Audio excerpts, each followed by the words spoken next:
Hello, everyone. My name is JD Calderon, and this is Indie Comics in Spain. Yet again, I brought another fantastic group of independent comic book creators. So please hit like, hit subscribe, share out the video, let everybody know we're here. And without further ado, I'm gonna bring in, he's not even a pinch hit. He's just, an upgrade. That's all I'm gonna say. You know it. You know it. And the man Vera. Yes, you go. You get rid of the old Puerto Rican. You bring in the fresh one. It's like a bad avocado. There you go. There you go. Yeah, what's up? I'm Sam, the Crazy Man Vera, host of Catch the Craze podcast, and also independent comic book creator. Been in the game since '05, and I'm glad to be here. All right, cool. And the next Coco host, Mr. Marcus. How you doing, sir? Am I three codes down now, or no? Just one. Jay's not around, so yeah. I don't even know how it works anymore. But Marcus, please introduce yourself. No problem. I'm Marcus McNeal, editor-in-chief of Odyssey Comics and Paradox Entertainment. And as always, it's an honor every time I get the opportunity to grace the show and co-host with you, JD. Thank you, sir. I appreciate that. And I mean, I don't.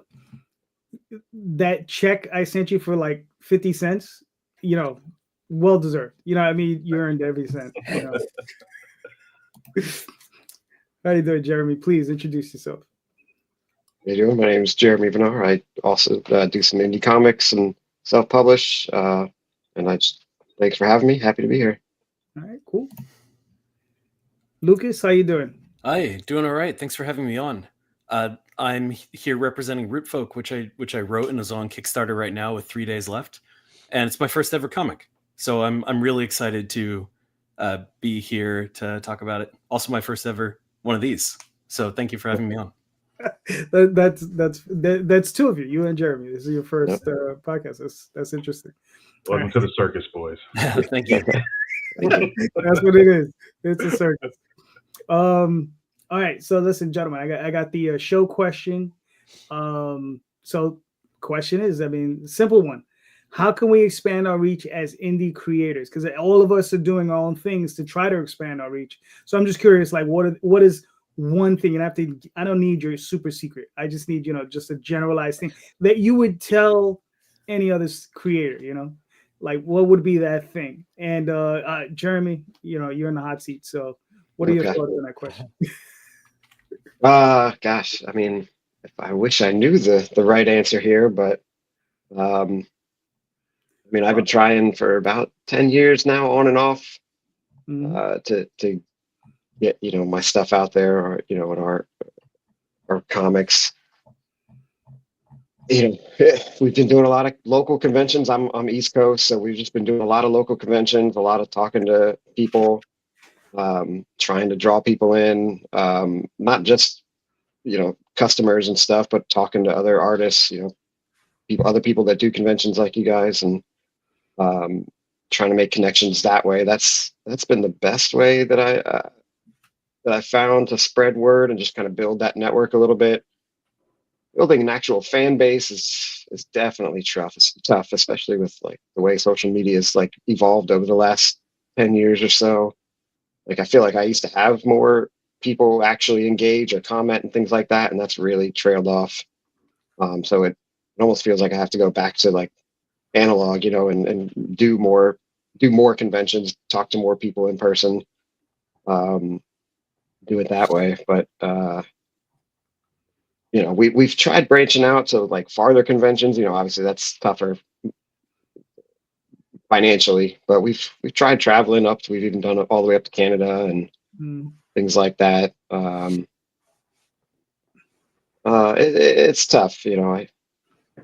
One of the things we've been trying lately is to like coerce people to sign up for our newsletter, giving them free merchandise, and have some pretty cool engagement with that so far. So that's been good. Got some hits on our Kickstarter from that as well. But cool. I don't know. It's tough when you got to pick the right conventions too, as we were just talking before we got on here. Like these pop culture conventions are kind of like just dead for indie comic creators. It's the worst. And I think I need to start learning that and branching out to now other types. I don't know how big of a family you have. I don't know how spread out they are across the country, but my advice is try to point those ones you don't mind hanging out with once in a while, and hit up those conventions in the areas and Yeah. sleep on their couches or their guest rooms. I know. Yeah. That's a good point. I did that to my brothers and my sisters up and down the East Coast. And they were like, "Why are you here?" And I'm like, "Well, I'm Yeah. on the show." That's because I love you. Yeah. Right. Sure. I brought donuts. There you go. So there you go. It's always one of those. Yeah. But they moved and it sucked because the new now she's in Maine and there's nothing up there. There's like trees. What is up there? What's that? Portland? Is that the one? I almost did that one once. She's like deep. She's in Bangor. Like she's like deep okay. up in there. Like she's in the middle of the woods. I mean, it's beautiful. Don't get me wrong. It's beautiful, but there's nothing there. Yeah, there's like freaking Rivendell, man. Yeah, you got nothing. Yeah, there's nothing. All right, Lukas, you're up, man. What are your thoughts? First of all, I just want to say I love Maine. It's beautiful. It's gorgeous. Home of Stephen King, also. Yeah. So it's got that going for it. Mm-hmm. Just what you said, Jeremy, about traveling. That's a really tricky puzzle for conventions and things like that. I'm in New York City, so I feel like I should have a lot of opportunities at my disposal, and there's a convention a couple weekends ago, just outside of the city, and it was a question of, do I go up there? Do I not? The opportunities are there, but for me starting out, I have really no idea whether it's worth it to go to these things. That's really opaque for me.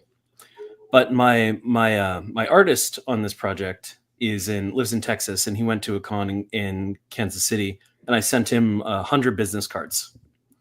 I sent business cards that just said Root Folk on one side and had the QR code in the background, and actually just like this. And he said that they flew. He said that all 100 of them just flew off the table. And so I don't know how many actually wound up backing from that, but that felt like a pretty good way to do it. I had I had an artist who was there who could throw them down on his table and then spread the word that way. So I think I would encourage that. I don't know the economics on that yet, but it seemed like a pretty good opportunity. And then the other thing that I discovered is I got so many, it's for my first Kickstarter, for not really having any kind of audience at all. I got so many hits off of LinkedIn. I'm not active on LinkedIn. If anything, I'm active on Instagram, but I shared it on LinkedIn, and random people I've worked with over the years were resharing it and sharing it around. I got more traction from LinkedIn than I did anywhere else, which is really surprising because it doesn't strike me as a creator-oriented platform. Yeah, that's interesting. That's one of those. Never heard that. Yeah, that's one of those websites I try to stay away from. I don't want to know the people I worked with. And they were really nice people. I just don't have time for them. But yeah, no, that's interesting. Marcus, what are your thoughts? All right, Marcus just walked away. He's like, I got no thoughts. No thoughts. I'm out. He's just like, I'm gonna leave you a fuzzy screen. That's it.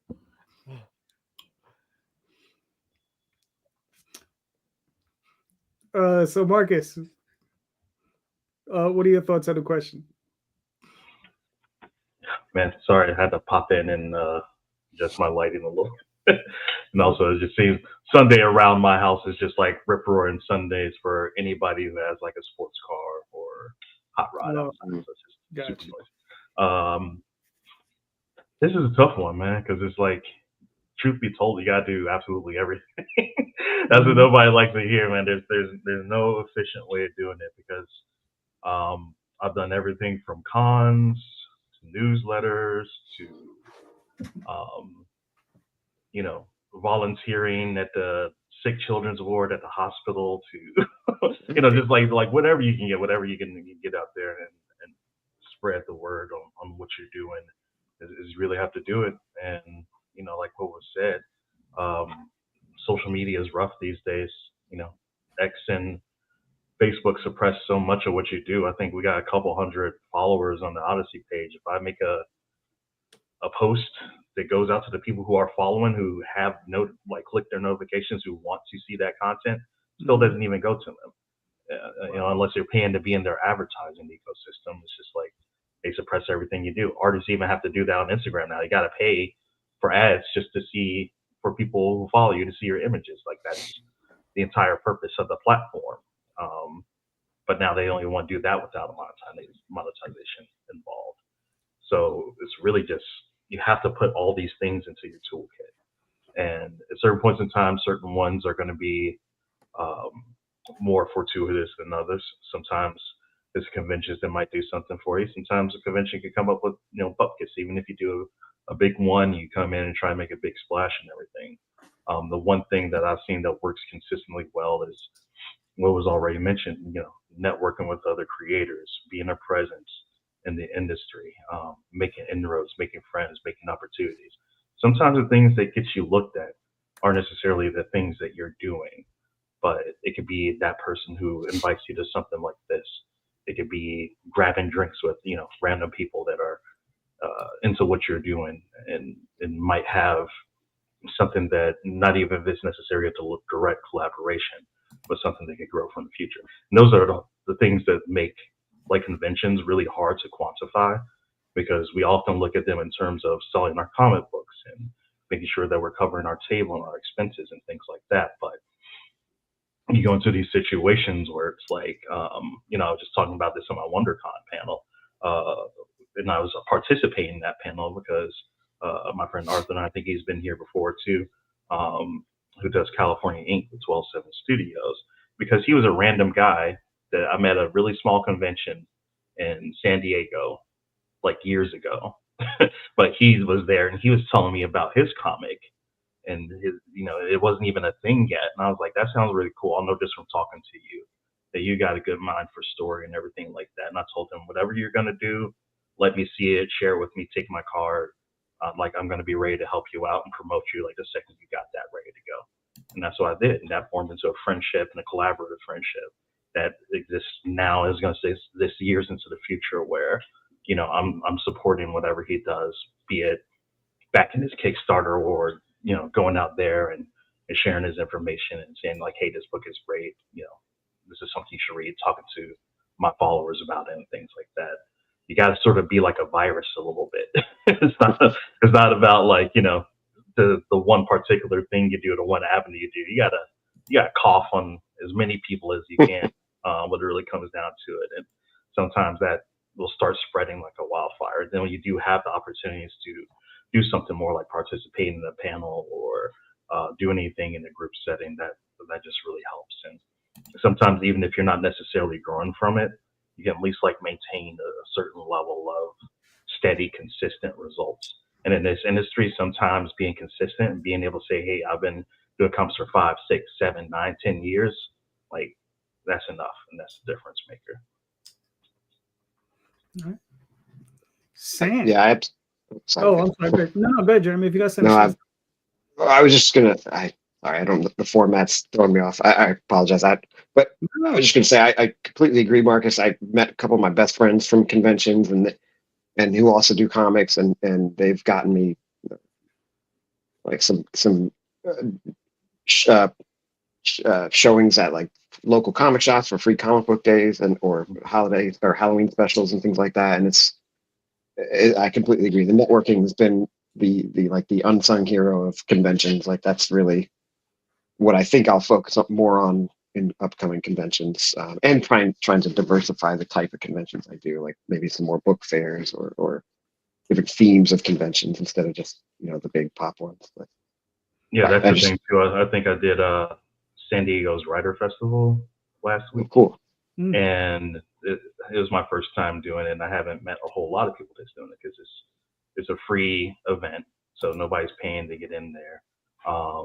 And it's mostly was a lot of panels and discussions about writing and things like that. I was the only comic book person there.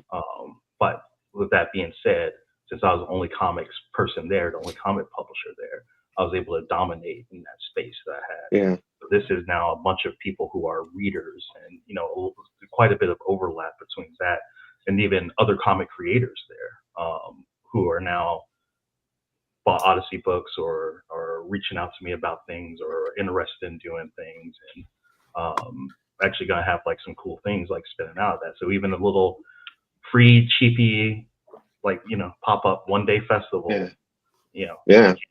Awesome. can bear a lot of fruit from it, just in the random things. And oddly enough, I feel like those events typically bear more than going to like a big convention where you're paying $600,000 for a booth or something like that. Yeah. You get to be in a much more intimate and focused setting. Agreed. No, that's cool. Sam, what are your thoughts? I think start off simple, build a relationship with your local comic shop, and do regular appearances, whether it's once a month or whatever it is. Try to get whether you're doing art demonstrations, if you're an artist, there to meet with your fans and sell your books. Whether you're a writer, try to get involved with whatever events are happening in that shop. Shout out to Charles Boyer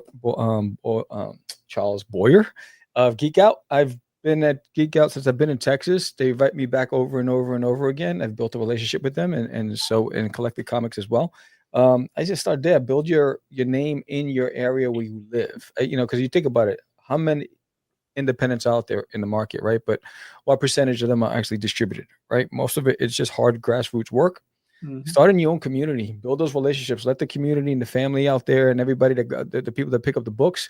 And then if you're producing 4 issues a year or 3 issues a year, because we all know it takes time when you're an independent to produce it, right? It takes me 30 days from start to finish an entire book. But with work, it takes me 60 days, right? Because I do all of it. I do the writing and coloring and all that stuff.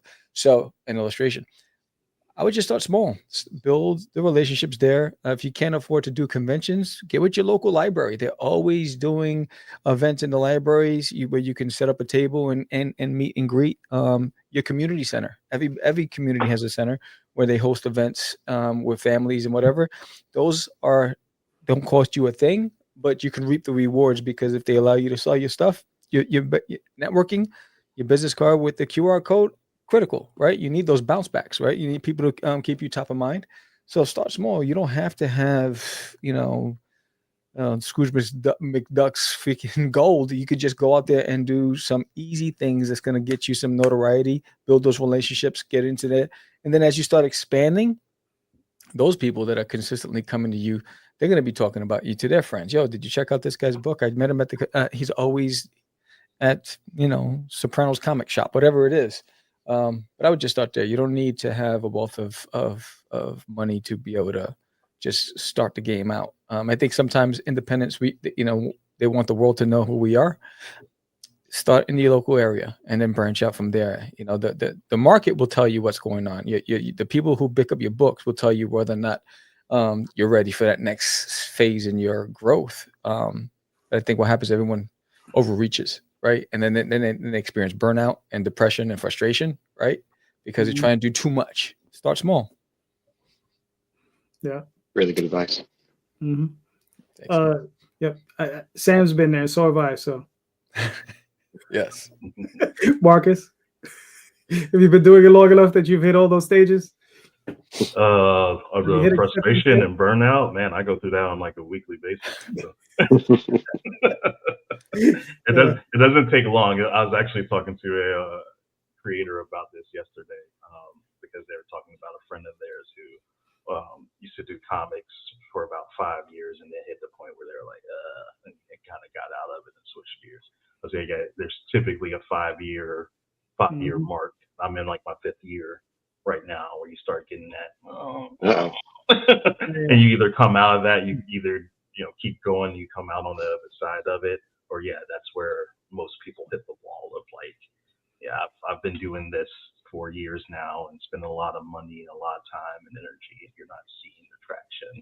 Then the 5th year is typically when people reach that like final stage of burnout. They figure out, that's when you find out if you're going to be doing this for a long time or if not. If you make it past that 5th year, you're probably going to be doing comics for the rest of your life. And if you don't, then you probably won't. Here's the funniest thing about that 5th year, though. I've met a lot of guys who hit that 5th year, go away, 3-4 years later, come back to me. Yo, man, how do I get back in? What do I have to do to get back in? What shows are hot? It happens because that bug never leaves you. No, at if you're real about it, it Yeah. never leaves you. And It's the so easiest way to get back in is to never leave. right. funny.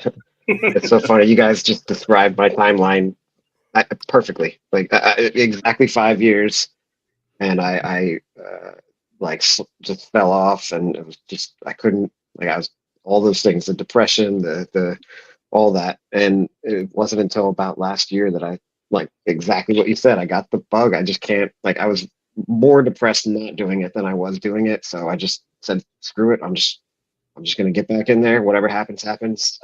This is what I do now. Or Here's the worse. funny thing too, at least like I've encountered that because I went through a lot of that last year, like on top of everything that was going on in the world in my life, reaching like that point of burnout and like, do I really want to keep doing this? Like, like is it really worth it at the end of the day? But it seems like the second you stop worrying about that and you stop chasing it, that's when things open up and they start happening.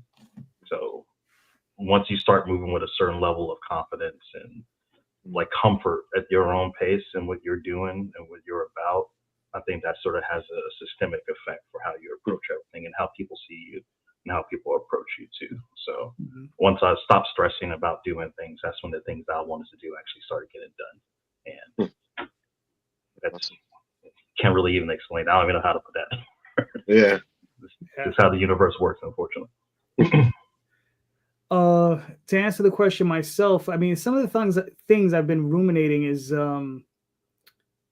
getting. I mean, look, well, I don't know about. I mean, I know Sam and Marcus. I don't know about Jeremy and Lucas. I know I found you guys on Facebook, and I don't know how active you guys are on Facebook, but it's one of those platforms. Like, I really enjoy it, but it's like, it might be time to hit the parachute because I'm thinking of like, should I spend more time on places like Reddit and Blue Sky, right? Where, I know if I put stuff up, it's going to get seen, right? Where the audience, I mean, it's a completely different, like Reddit is someplace like I go on there, I poke around and I'm like, ooh, like this is weird. And, you post stuff and then maybe they'll let you post something and maybe they won't. Yeah, I know. I hate that. I hate that site. Go ahead. And you got to build up points and Yes. you got to build up karma points to be able to post that stuff. So, and I guess because they want you to actively engage, right? My wife Daphne, she said that she's on Blue Sky. She sees more interactions there because there's no algorithm that's blocking you or whatever. So when you follow people on Blue Sky, you actually see their posts, and you can put links in Blue Skies, and the links aren't suppressed. You see everything in chronological order too. So Blue Sky is literally designed to actually make sense and be an actual. It's like old school social network. Right. Yeah, I just got on Blue Sky myself like a month ago, so I'm hoping that'll be good. Yeah, so I'm wondering. I was like, is it time to like, I'm like, I'll never absolutely leave Facebook. I'll always post on there and go on there, but I'm thinking maybe I should spend more time on these other sites, and that's just and that's been nagging at me for like the better part of a year now. Like I got my Reddit account. I think I have. It was funny is I think I have a Blue Sky account. I'm not even sure. Like I think I set it up, and I just never went back. Reddit's always funny too because it's like it doesn't even like I'm one of the Reddit OGs. Like I've been around on Reddit like literally since it was like starting to develop, and like I've helped create some of the like subreddits that are there, and super popular and stuff. And even with all I've got like a million karma, like something completely goofy or stupid like that. And even then, it's like it gets me no pub. It's like post something that doesn't have the right fucking tag on it, and like gets deleted. And it's just like but then you got to deal with like the way some people are there too, which is like pray that anybody even like interacts with it, then don't say something shitty just because like I don't know, they're just having a bad day, whatever the case may be. Sometimes you get cool interactions and sometimes you don't. I know a lot of people are active in the comic book collabs subreddit, and that's kind of the place for indie stuff. And it's like you try to go into like the regular comic book subreddit, post something that you've done or post a book that you're working on and see what happens. Like it's probably gonna end up getting banned or something from that. And it's like such a like a double-edged sword, and it doesn't make any sense like what it really comes down to, because like okay, they should just call it our mainstream comics because you just want to see whatever is going on from Marvel, DC, or anything like that. You're not actually about like the people that create. You're actively trying to suppress those people that are like a part of that community, and it doesn't really make any sense at all whatsoever. So it's like even on a place as broad as that, you still got to coalesce and condense into like these smaller little niche pockets where typically other creators and people like us are there. Gotcha. Yeah. Well, we'll see. Maybe one day I'll go whole hog and like start kicking down the door. Sam, you're up. Oh damn! All right. Let's see. Question. What's one thing that you've done that you definitely won't do again? Trying to get your product out there in the indie market. Lukas, you're up. I think I do have an answer on this one. My top tier Kickstarter reward was for a handmade wooden sort of slip cover for the comic itself. It would collect all three of the variant covers. I should have had it a little more handy. I've got a little mock-up of it right here. So the idea is the cover shines through. You can see most of the art, but it still gives the tree aesthetic.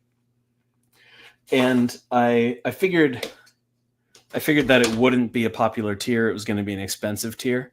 So I only made a small number of them available, and they all flew away within the first day or something like that. And people were asking, can you make more?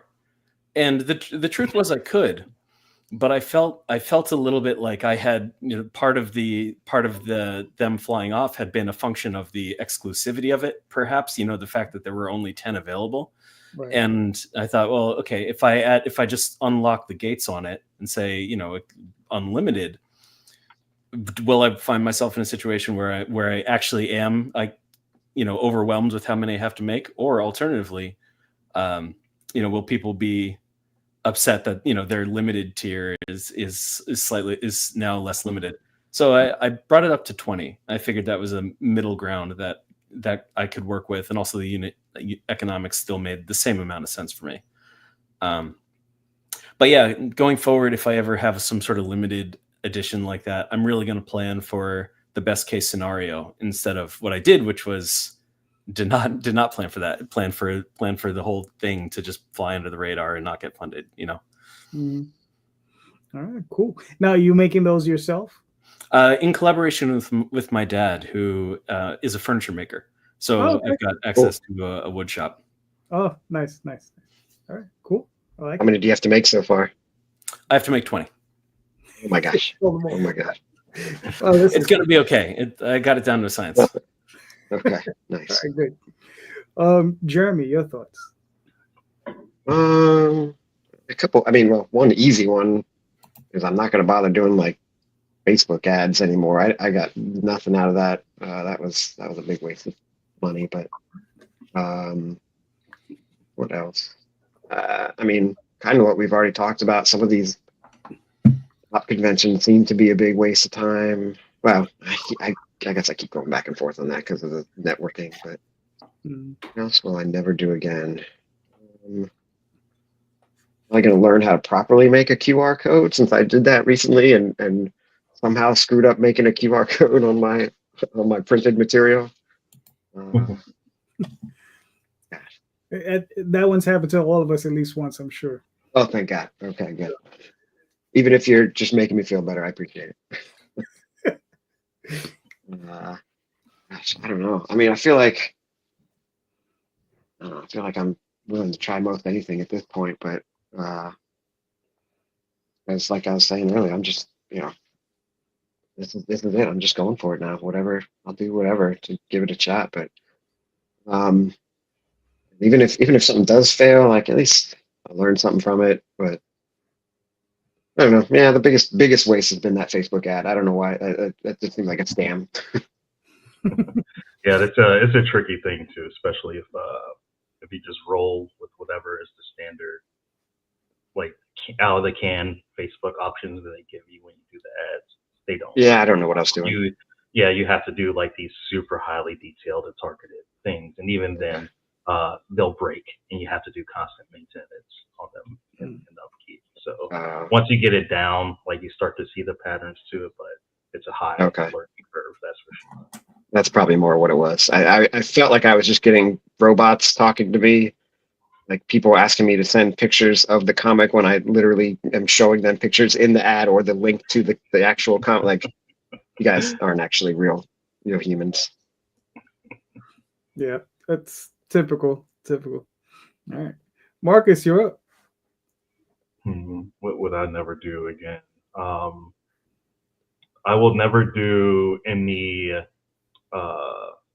putting together any books and getting together any files for print and proofing after 10 p.m. I've learned my lesson too many times. Have you been working on stuff all day? Like, dude, you just like your eyes aren't there. I'm tired of getting books back when it's like, God, I looked at this thing 30 fucking times, like into midnight one night, and I didn't see, a graphic error or word misspelled or something like that when it should have been apparent to me just because I was just working myself too hard and not doing it. So having to reorder comic books gets expensive, guys. It gets really expensive, really. And you want to be able to give your readers like that experience. So like, no, I do not want to send any books off to anyone. And I'm in that situation now with one of our books because, I was juggling 50 different things and then working too late into the night to try to get it ready and get it off to the printer. And even got the proof back from the printer and was still too tired. And then I was like, okay, now I got to reorder books and reinvest and all that. I will probably, I don't want to say never, but I will be very, very reluctant in the future to spend big money on like a name artist or like creator. Because we tried that a couple times and it always sounds good and it makes perfectly logical sense when you're doing something. It's like I'm pitching stuff to comic book readers, having a comic book artist that they're familiar with and making that investment to have a cover from them or whatever the case may be. You should get a decent return on that. And in the indie crowd, that's just simply not the case. Whether it's, those people not necessarily having like a crossover fandom or things like that, people don't want to see, you can go out there and you can pay for a David Mack, Oswald Chronicles cover. And, yeah, it's not gonna. You're gonna get people to buy it, like naturally, but the people to buy it in accordance with how much David Mack is going to cost will not offset because people in the indie market they don't give a flying fuck. David Mack, they just want to be cool. So if it could be him or it could be Joe Schmo nobody that they never heard of or never seen, but as long as the cover's dope, that's all they care about. Yeah. And I've had artists that have come in very affordable for me. Well, maybe sometimes even giving them their first work in comics, like sell gangbusters as variant covers, and then some artists that are up north of $600-700 for a cover, not see those catch on quite as hard. So yes, when those artists are doing Spider-Man, when they're doing Captain America, when they're doing Batman, they're doing Superman, yeah, naturally they're going to move units. When they're doing our stuff, you're just throwing the money in the trash. It's not going to come back to you.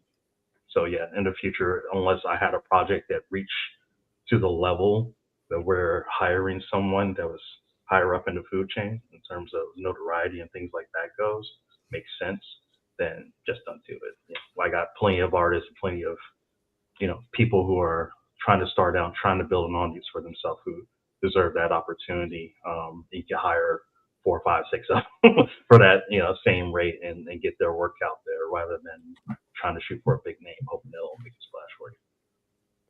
Yeah, well, in the end, it just shows you that it's not them that's selling the work. It's Spider-Man, Superman, and Batman. It's that's really the draw. I've gone to a lot of these conventions and seen some legendary artists bored to absolute tears with nobody around their table, despite having all this, A-tier work with Marvel and DC and everything, just because they're not what's hot anymore, or whatever the case may be. Their time in the sun has passed by, or however it is. Maybe the con didn't market them, whatever it comes down to. So yeah, even after they have that, they're still everyone's on the clock.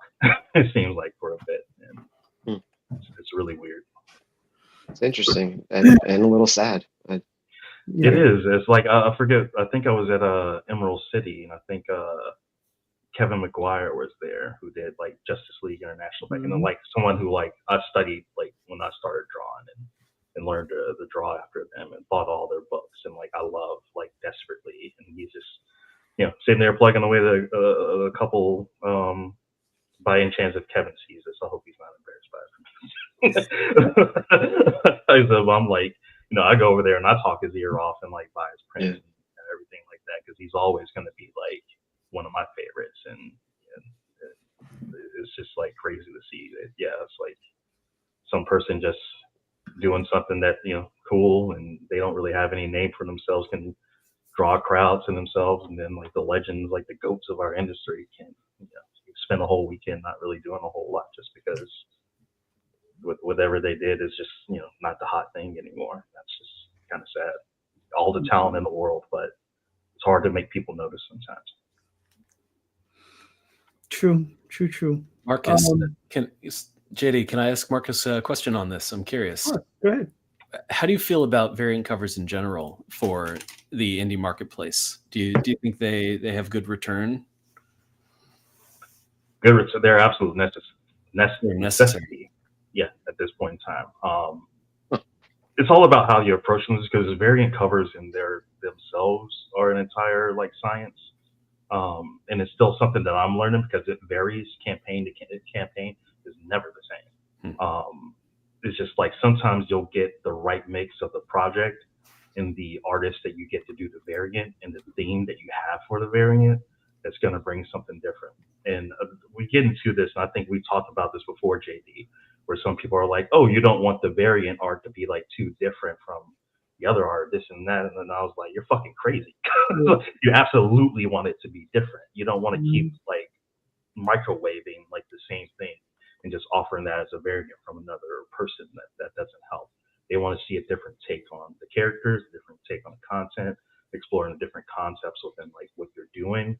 And if you don't make it different enough, you don't give people, even with the art is great, you don't give people enough of a reason to choose that, especially pay more for it over one of your more basic your basic covers, your standard covers. You also want to make sure that the artist that you're working with is on trend for what you're doing too, and is offering something that feels like unique within that. So like if you're doing something science fiction-y and you're getting a artist who usually does like fantasy stuff and they don't quite have that audience or that built that repertoire and they're not really as strong with it, then just feel like you're doing yourself a disservice. You got to find someone who's going to hone in on that and really make it special. So that's the line you usually got to walk with variants. And I try not to do too many anymore, because there was a point in time where I had like maybe 4 or 5 variants like that going on sometimes. Like if you just got one, you just got one, and that's good. If you got 2, that's great too. So now I try to go with 3 variant covers and make it easier for myself too when it comes to fulfillment time. Not have to bag and board so many things up. Yeah, I know. For the variant thing, okay, for the Oswald Chronicles, I tend to have my main cover and a variant cover, right? And the variant cover, I might double my cost on it, right? And I usually don't spend a lot of those. It's maybe a couple $100, and I'll usually double my cost on that. But I have another account where I run more risque type covers, right? So it's I have nudes, I have good girl art, bad girl art, whatever, however you want to phrase it. And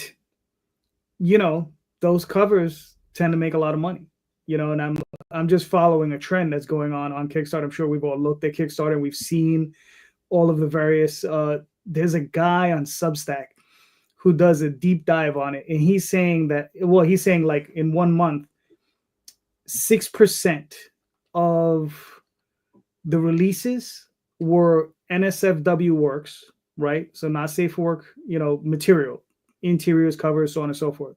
Multiple covers, so on and so forth. We've all seen them. We know who they are primarily. but they comprise 38% of the sales on Kickstarter, right?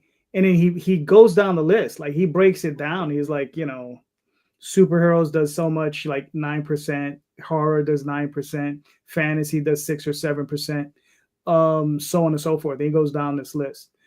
He was like in the NSFW category, it was at like a 92% success rate. And he said the only reason that happened is because there was one campaign that it was just obvious that the whole thing was all AI generated and nobody contributed to it. If not for that one campaign, it would have 100% success rate, right? And it's just one of these things. And that's just, we've been on this show, we've discussed it over and over again, like, why is this?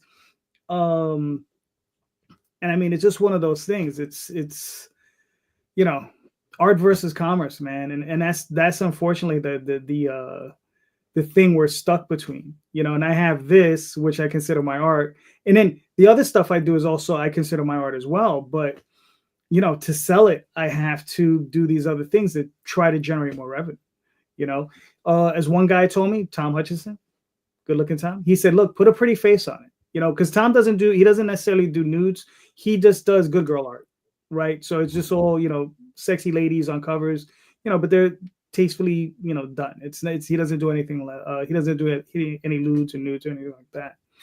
But he just told me, he said, put a pretty face on it. It attracts people. People are just attracted to pretty face. I mean, like, who isn't, right?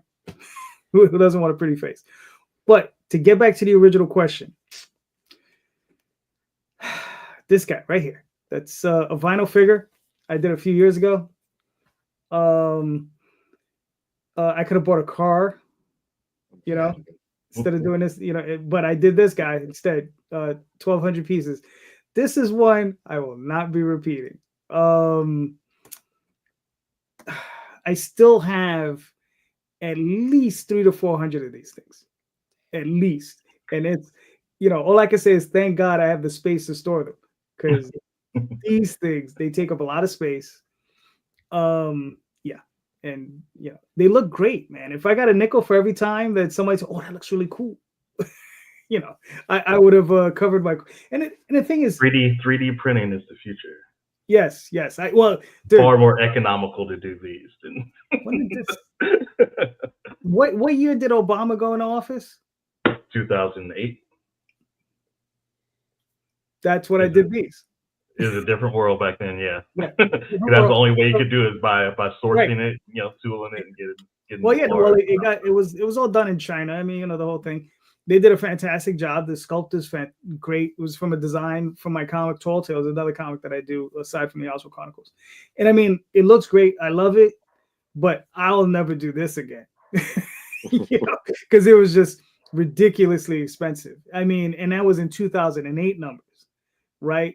It was 24, 25K, maybe 27, something like that. And you could have invested that in the market, then you wouldn't have to be here with us every Sunday. Right. Yeah. But I don't mind that I have it because it is rather cool. But yeah, it was definitely one of those things. It was a definite learning experience. And the thing is what happened was when I got it, Obama had just gotten into office, and remember, like the economy had collapsed. Like 2 weeks later, that's when I got my toys. And my main distributor, he told me, he said, "Man, if I would have had these last year, I would have sold out." I'd have been like, "Thanks, buddy. Thanks for that." But it happens. It was but we sell them during our campaigns now, and we probably sell, I don't know, it'll vary anywhere from like 4 to 12 per campaign. So another 100 or so campaigns, I'll be done. I'll be out of them. There you A go. little at a time, but I'll definitely get rid of them at some point. Sam, answer your own question. I think you took it. I won't do any resins for campaigns and that kind of stuff. I did it once, and it's just too costly. I'm focusing just on the books. I'm focusing on my art. So anything that I do, whether it's prints, stickers, my books. That's it. I'm not going crazy. I don't even do my own shirts. I remember back in the days we used to run shirts, and you always got stuck with sizes that nobody bought, right? And so now I just do print on demand. If you want my shirts, you can get it. I have a store. You can print on demand straight through Amazon. Don't bother me. I don't have to worry about inventory. So for me, I'm an artist. I'm a storyteller. I'm focusing on that. If I'm fortunate enough down the road where I have an investor or a publisher that says, "Hey, we want to take it to that next level," you do you, boo. I'm just as long as I get my residuals, I'm good. But I'm not a merchandiser. I'm just a creator. I don't want to get into all these different arenas. It's not my strength. All right, cool. Listen, as far as shirts go, I remember when I ordered these, I made sure to order 3 times more of this size because I knew I would grab a bunch of them. So that's the only advice I can give you. Just if you're gonna wear them, just order more for yourself. Yeah, I never seem to get enough. It's always weird too because I've tried to do T-shirts for a bunch of our different other campaigns and come up with cool designs and stuff too. And it's like, but the thing that does it most is just the basic like Odyssey logo tees. I never have enough of them. Like every time I try to get them, they just end up burning out, and then I'm just like, I don't know when I'm gonna go back and get more. It's like the whole thing, but yeah, T-shirts are a whole. Like I do them print on demand too, but it's really one of those things where it's like it can be like a beneficial thing to do, but then it gets tricky, especially when you get to Kickstarter. Because it's like, okay, if you're not charging enough for shipping too, once you got to pack a T-shirt into something, start eating the bigger box and everything like that. Yeah. That's what I tell a lot of people. Like, unless you think you're gonna move, like you got something that's like so fucking cool that people are just like really gonna want it, then just don't do it. Yeah. All right. So but listen, we're all living a fantasy, and so is Lukas with Root Folk. Lukas, do you want me to play this video? He's working with my boy Marco. Yeah, go for it. Oh, someone else works with Marco? Yeah. We're gonna do a book signing soon together. Oh, amazing. It's not welcome humans, but we could not let baby Alva die, and so we gave her roots, a home, and a family. But now the humans are coming to harvest our timber, led by a man who cannot be trusted. And though she pledges to defend us, I fear they will take her too. She alone must decide if she's human or of the Root Folk.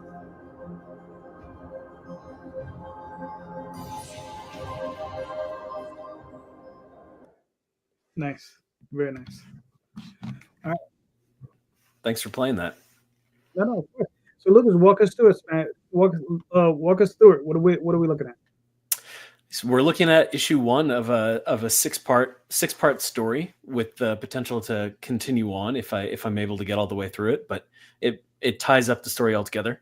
Alva is half tree, half human. She was, as the video discussed, she was abandoned in the forest as an infant, or so she thinks. And, is raised as half tree, half human, but she's never really had any interaction with humans, and the trees themselves have always had a little bit of distrust for who she'll be when she grows older. This is founded in a little bit of their prejudice against humans, but also a little bit of their past experience. And so she is really determined to prove that she is one of them, and that, the parts that make her human are not more powerful than the parts that make her tree. And then, of course, the humans show up and they're trying to tear down the forest to refuel their caravan. And that pits her against them. What she doesn't know, what none of them know at the start of the story, is that there's another thing happening in this world, something that's going to make her attempting to move out of the forest and defend it a little more challenging. This issue is largely setting the stage for the conflict and builds to the showdown between Alva and the mysterious outrider, who's pictured in the video and has just shown up at the head of the army that's coming there to take down the forest. So this has been in the works for about 3 years now. I spent like a year writing it and sort of developing it, between the world building and then writing all 6 issues. So all 6 issues are locked in. I know I've got this full start to finish, and I was able to go back and rework issue 1 with a lot of the details that I later discovered. So I've got the first volume on lock. Cool. And then I tried to pitch it. I spent about a year pitching it to publishers. I didn't hear back. So I decided that it was time to, I believed in the story, and I believed in Marco's art, especially. His work is extraordinary. Some of these trees, there's that family shot where you see all of the different tree designs together. And when I saw how varied they all looked, but with so much personality, I was like, this guy's amazing. That was one of the first sketches he sent me, was all 4 of them in rough outline, but they were, even at that rough sketch phase, they were so distinct. So working with Marco has been a dream. And this comic, once I went back to Marco and said, it's not getting picked up by publishers, but I still want to do it. Then we put the rest of it together. So it was 8 pages to start that I was pitching around, and then I brought it up to the full 22. So Kickstarter ends in a few days. It's been a real learning experience, this whole thing. But I'm really, really excited to get on to issue 2. All right, cool. Now obviously this is your first one. So, because I normally ask, like, what are you looking at for the second issue as far as like, when do you expect the next one to come out? That's a really great question, because I'm trying to figure it out right now. And I was actually going to ask, one of the questions I had for the esteemed veterans here with me is, what is there such a thing as too soon, and is there such a thing as too slow when it comes to these? Because like, I'm ready. Marco and I are ready to go on issue 2, basically, as soon as I'm ready. And I want to get that going before the fire is cold. So like, I figure while I'm handling the fulfillment and distribution, I also want to be working on issue 2. I'm a little nervous. I have a full-time job as well. I'm a little nervous that I'll sort of crush myself under the weight of trying to juggle both of those things. But I definitely have the enthusiasm to try. So that's where my head's at right now. Gotcha. I know I can say for myself, too much is never enough. I think Sam and Marcus both know I launch Oswald every other day. Every other day, pretty much. I've launched, I think I did 9 campaigns last year. Not all of them Oswald, but I think this year I'm looking to do about 7, maybe 8 for Oswald, and probably 6 others on the side. I mean, it just goes to show you I don't have much of a life, but the life I live, I try to stuff as much Kickstarter campaigns as I can get into, and I might do a few Indiegogos.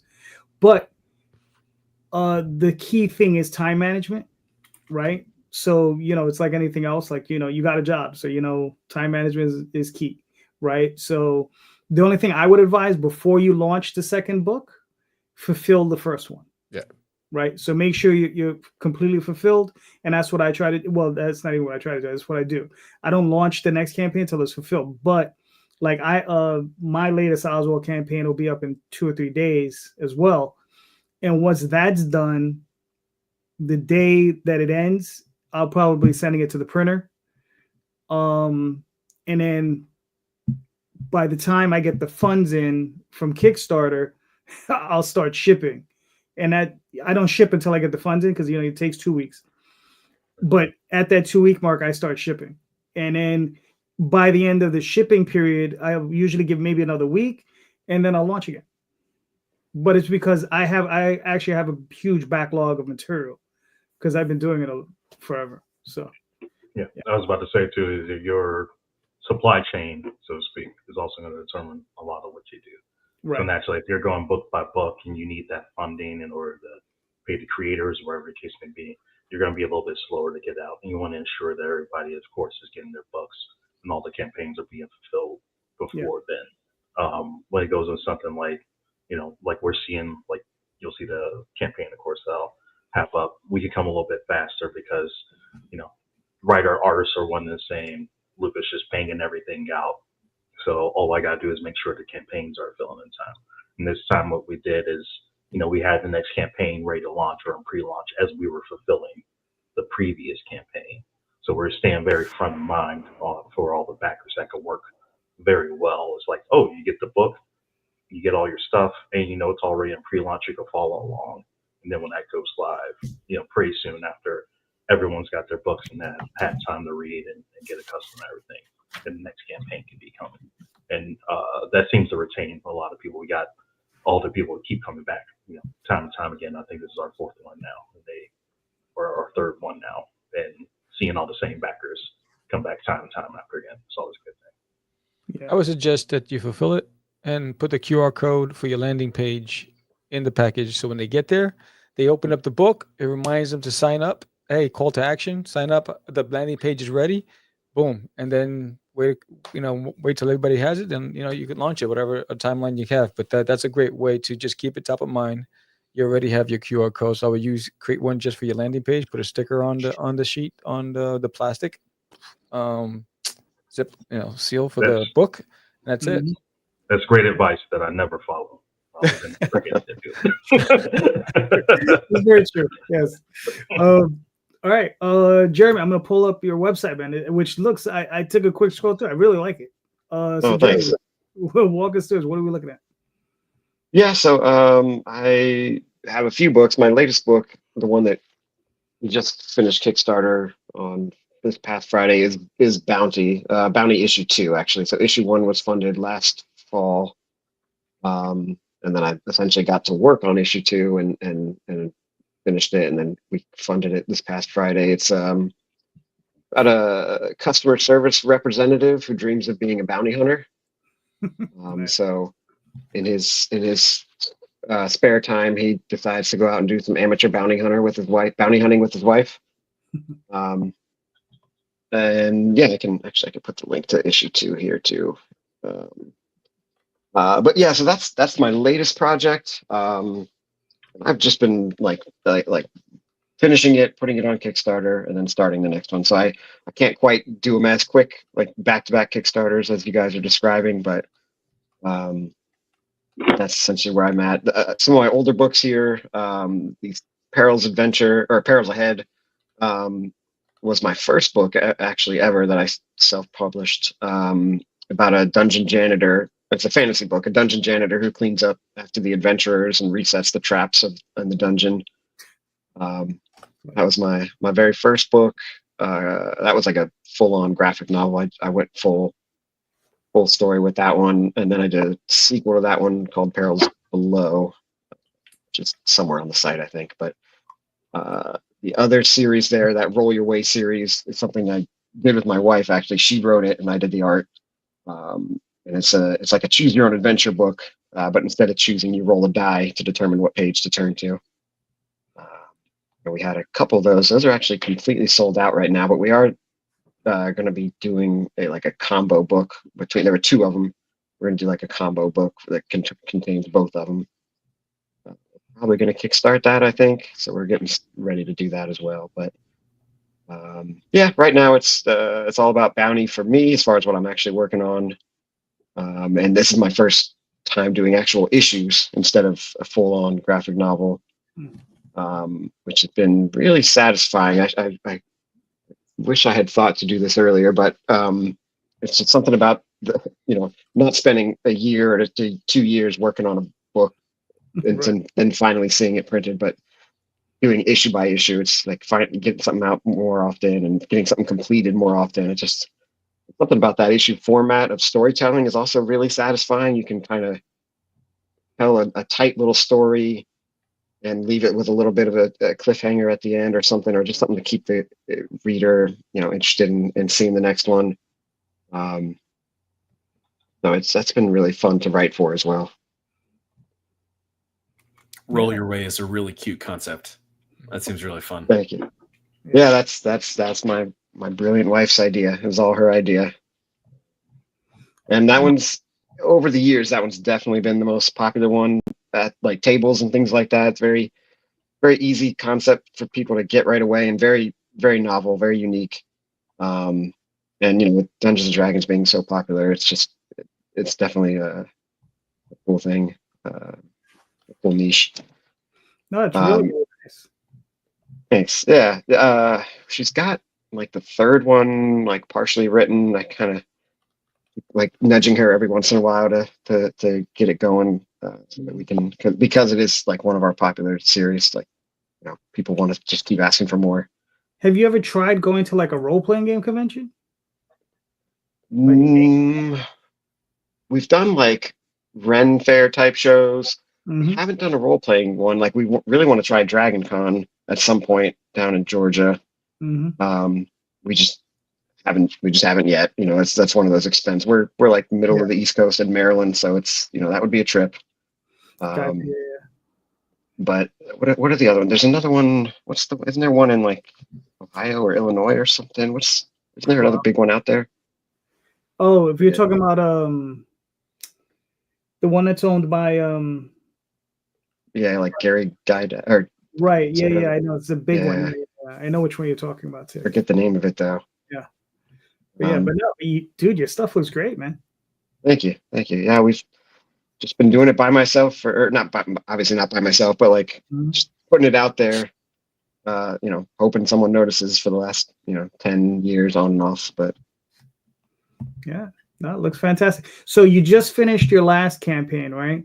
Now, yep, just past Friday. Just out of curiosity, when do you expect to launch the next one? Next campaign?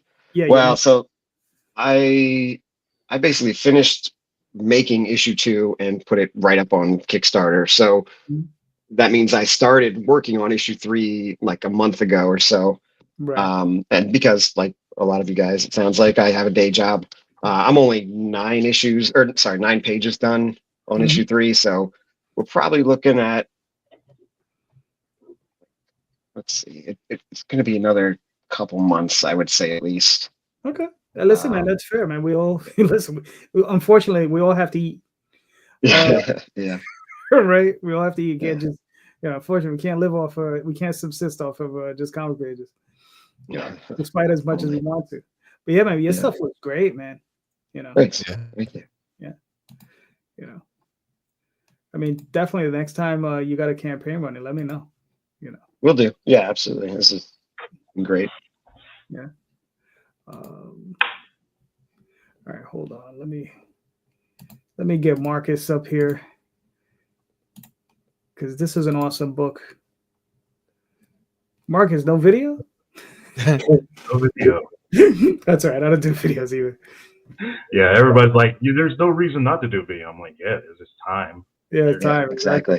Exactly. And I've had videos before, like the different. I can't tell any difference videos or no videos make. It's just there's no quantifiable change in the campaigns if you do or don't have. I'm happy to hear you say that. My buddy was trying to tell me that too, like I should do a video, and I was like, that sounds like so much work, and is it really worth it? If you can make it work. Yeah. Absolute necessity? No, it's not. Yeah. No matter what anybody tells you. So this is Iberian chapter 4. So this is the 4th chapter in the Iberian saga that we got coming out. We put out number 1 and 2 last year, and we had 3, which just wrapping up right before we launched this one. So this one, if anyone's back to Iberian before, now is when you're going to see. It was kind of anthology styled a little bit at first, where you were picking up with different characters at different point in time in the Iberian saga. Now you're going to start seeing those stories intersect. So Rena and Sierra, who are 2 characters that we had from the first book, and then Elia, who is from the second book. This is where their stories start to intersect, and we go even deeper into everything with it.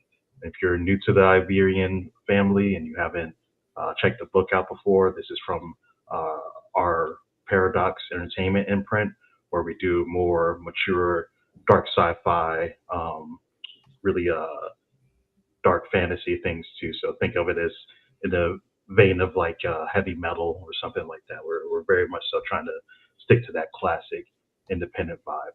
And this is just an expansive world that follows the tale of really multiple characters through the Iberian saga, and what happens when all these sort of crazy stories start intersecting and amongst the grand tapestry of everything. I could go into really super deep detail about it, but what the story really boils down to is the king of Iberia is stricken with a curse and a malady, and in his absence, enemies start emerging from the shadows, and then also his children and other people within the kingdom start aligning to fight against it and save everything from this dark presence that's starting to take over.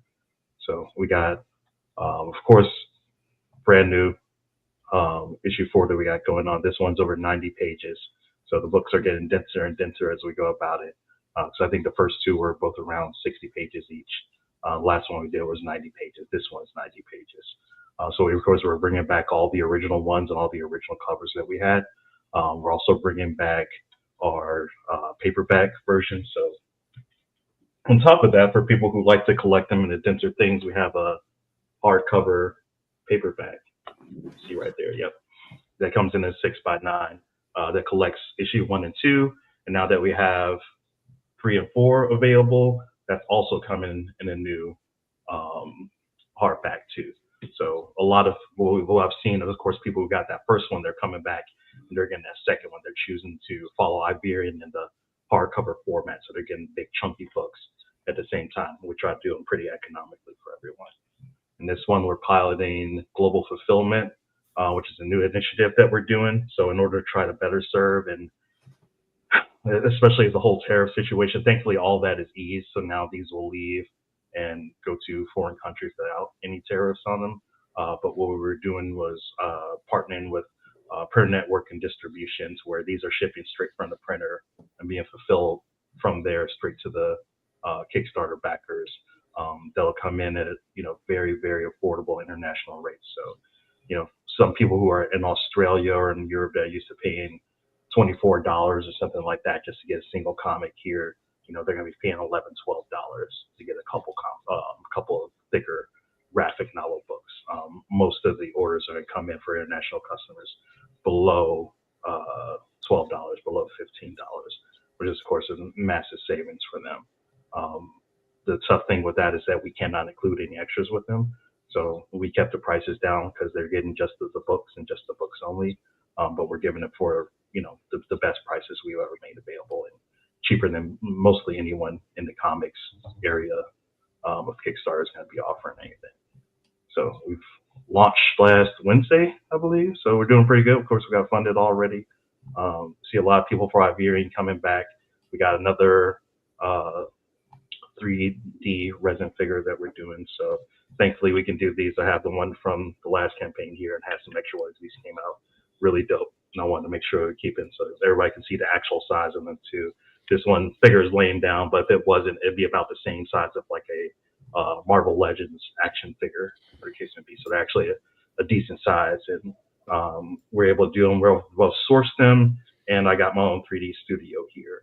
So if anything is crazy going on internationally with tariffs and everything like that, I could just switch to produce them here. I might have to scale them down a little bit because we source them so that we can get that level of detail. And these are like super detailed. Like some of the elements in here, they're like razor thin from how nice they came out. Things like fabric and hair and stuff like that. So I want to be able to make sure that we're giving that same level of quality in the next one, which dials up the intricacies even more so. And Luca sculpted those himself, so it's fully on point to the style of the comic book, because of the very artist who's making the book is also the one doing the sculpts for us too. So of course his style has been amazing. Like I said, if you're into that heavy metal style, like that classic sword and sorceries, dark fantasy, like this book is for you 100%. All right, cool. Now this is volume 4. Chapter 4. How many more volumes in this arc? I think Luke is just gonna try to keep going. I think the major chunk of it is gonna be in about 6. So we'll continue to keep going, and then we even are doing a little in between stuff too. So even this one, we'll have like a 5x5 by 8.5 black and white comic that's a side story within it too. So once we have it into the full 3 full volumes, that'll make like the chunky size of it, and then it will go into whatever the next portion of the saga is going to be too. But you're good. That's going to be like the complete arc for this one so far. All right, cool. Well, you got another 15 days. You already made your goal. You have 64 backers. I'm sure you're gonna pile on a bunch more before you're done.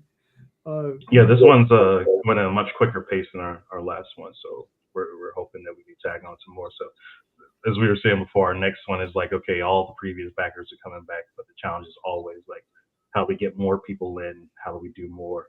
I think one of the key things for us, of course, is the global fulfillment, and it's going to be having both of the hardcover volumes available too. So if you are behind and you want to dive into Iberian, you don't have to buy all the individual books. You just get 2 books. Then you got everything. You're all caught up. And they're hardcovers that go straight to your shelf. Don't have to worry about storing them in long boxes or anything like that either. All right, cool. Listen, it looks great. Like all your projects, you know.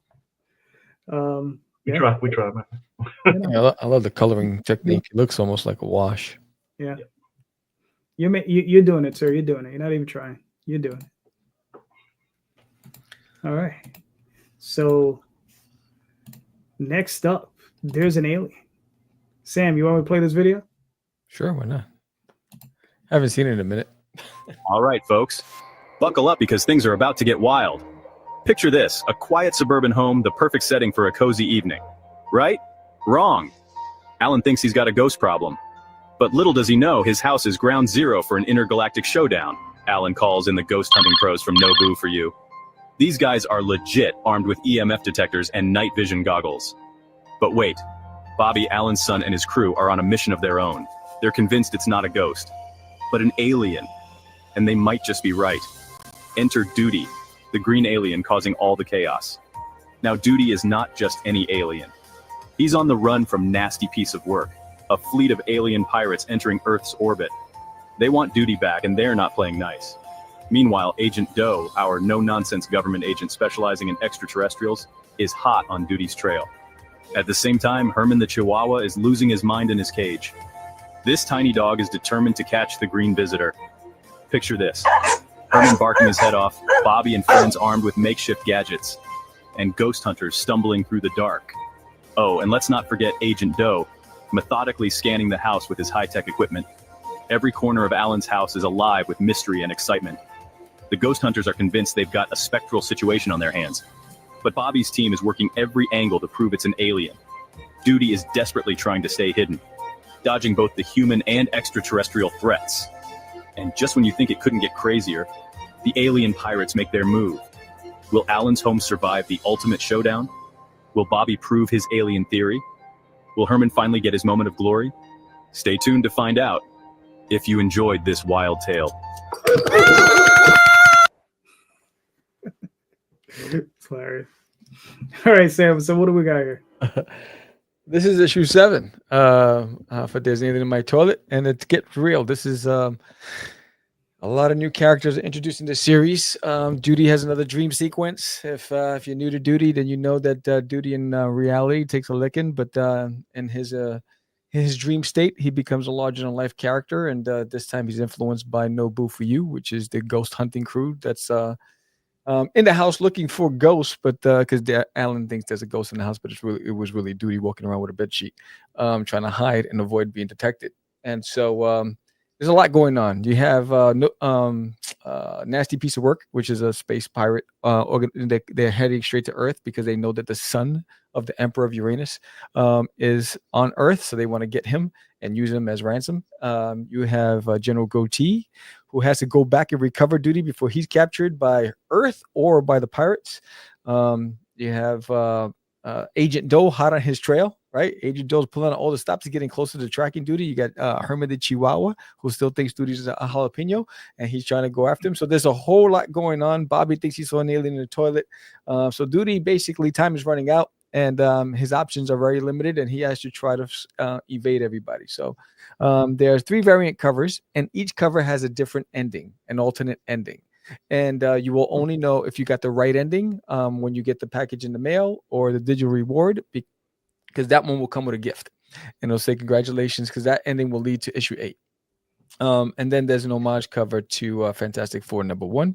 And then it's all all of the duty goodies, right? You have the trading cards, you have pogs, you have prints, you got stickers, so all tied to this one book. And then you have the collector's box. And then duty has a soundtrack. So if we get to 2000, then everyone gets all 4 songs from the soundtrack, which is there's Duty Juice, there's Duty from the planet Uranus, there's Agent Doe, and there's Super Duty. Those are 4 tracks on the EP, Duty's first album. And yeah, so there's a lot going on in this campaign. I've had fun drawing this one. I really pull out the stops. I wanted it to look like a video game, just you see from the sample pages. Mhm. And if you're a collector of Duty's The Ultimate Cosplayer, if you're a collector of any of the sticker sets, there's a Duty and an anime characters and superhero characters. You get any of the sets, you will get a free digital download of the collector's guidebook, which will tell you basically you can track which series you have, how many of the stickers you have, because I have about 100 different stickers of Duty dressed up as other characters. So he's the ultimate cosplayer. So yeah, and then there's tons of Duty prints and so many cool add-ons, but most of all, the story. This is the 7th issue, and it's getting closer to a close because there's 10 issues in this series. And this is when it gets really real. All right. And if you scroll down a little bit real quick, one more. No, up. Yeah, right there. Stop there. So right where you see that cover. So that cover right there. No, right there. Up.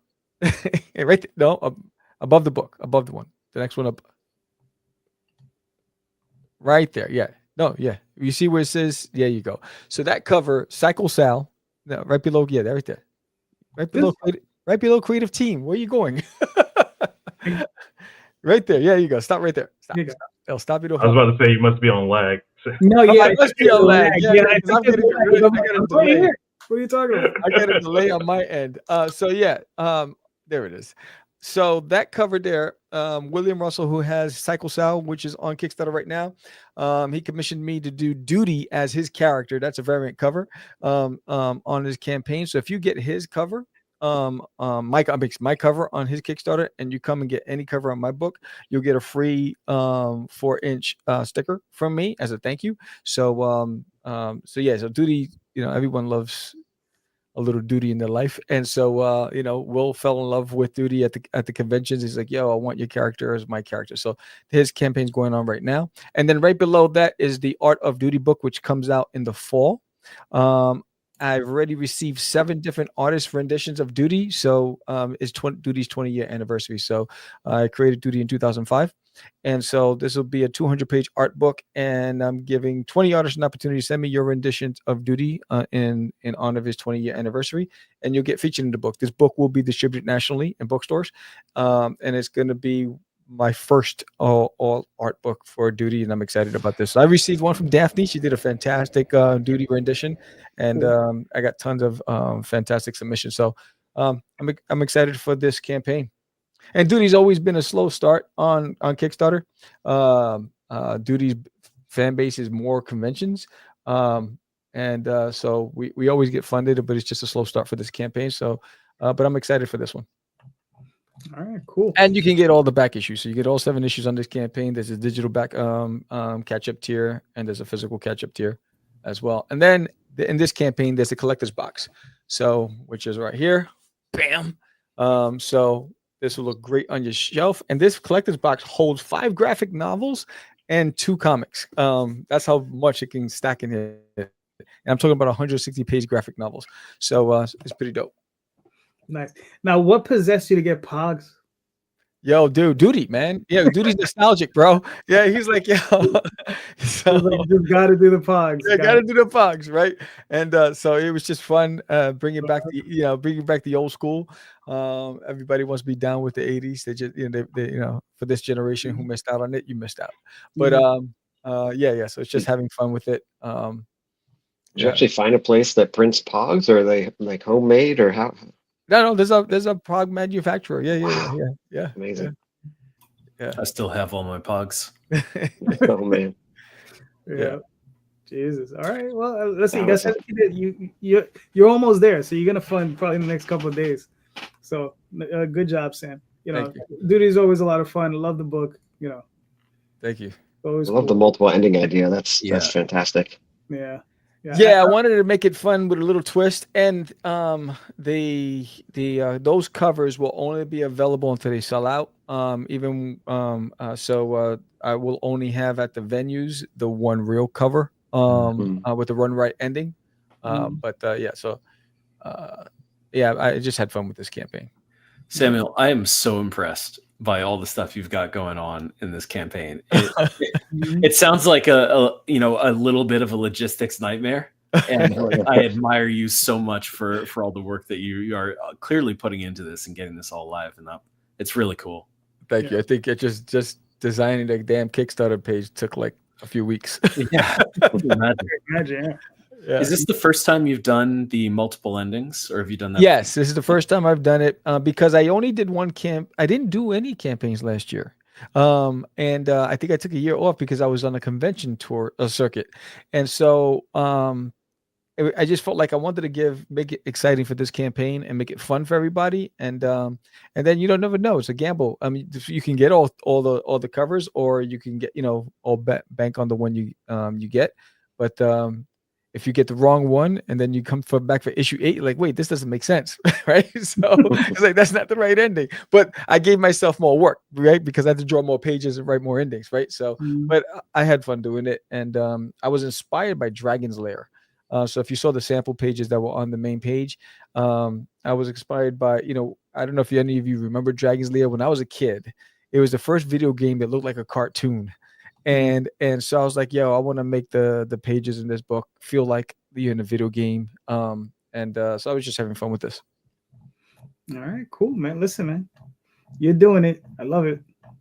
Thanks. Great stuff. I really love this thing. The homage cover? Four. Yeah, the homage Fantastic Four cover cracks me up. Thank you. Yeah. It was actually a bunch of homage collectors. After the fourth one that hit me up, they said, are you going to have an homage? I was like, I wasn't banking on it because I already had the 3 covers. And I was like, all right, what would be fitting for this? And then I was just scrolling. And then that one just stuck out to me. I was like, all right, that's the one I'm going to do. Gotcha. All right, cool. Real quick, I'll pull up my campaign. This is What My Eyes See, I Cannot Tell, an Oswald adventure. It's a story of when Oswald is traveling with a friend of his. They see a strange ship pass by them because they're flying on a pigeon, right? As you can see there on the cover. They're flying over New York. That's why he's on a pigeon. And they see this strange ship. And Oswald sees his long-lost wife. Her name is Belinda. And they go through a portal. And Oswald tells the story of how he fell in love with his wife, how he lost her, and so on and so forth. So this is a portion of his life where he spent 80 years in Dream, being an emperor to the Mara Empire, and it's just this whole crazy story. But this is where he actually tells that story. And then this is one of my alternative covers. And this was done by Amy Hernandez. I believe she's an animator out of Mexico. I just saw, I just really liked her stuff. And these are some of the interior pages in black and white. This is illustrated by Jade Gonzalez, my longtime artist on this. I've been working with her for a long time. And this is the second issue main cover. And that's the other thing. I tend to do 2 issues at a time. So this is the first issue and the second issue. And this is a 5-issue limited series.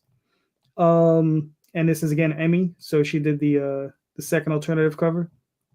And again, some of the interior pages, and like I said, I think Jade does, great job just doing little Oswald and doing all this stuff. And that's us. And I try to keep these campaigns simple. But that's pretty much it, so go check it out. That's great. Yeah. Like I said, I got 3 more days on this. And we were already fully funded, but the more, the merrier. Yeah. That covers fire. And then real quick, I'm going to pull this up. Now, this is a project I wrote in the 90s. This is Tenchi Muyu. I wrote this. This is a 6-issue limited series. It was illustrated by Matt Lunsford. This is based on a Japanese anime. And we were commissioned by Pioneer International at the time, who had the property, to do this 6-issue limited series. We've been talking, and one of the things that never happened is it was never collected. Okay, so these guys, they got the license to it. We reached out to them. We started talking to them. We're working with them and we're collaborating.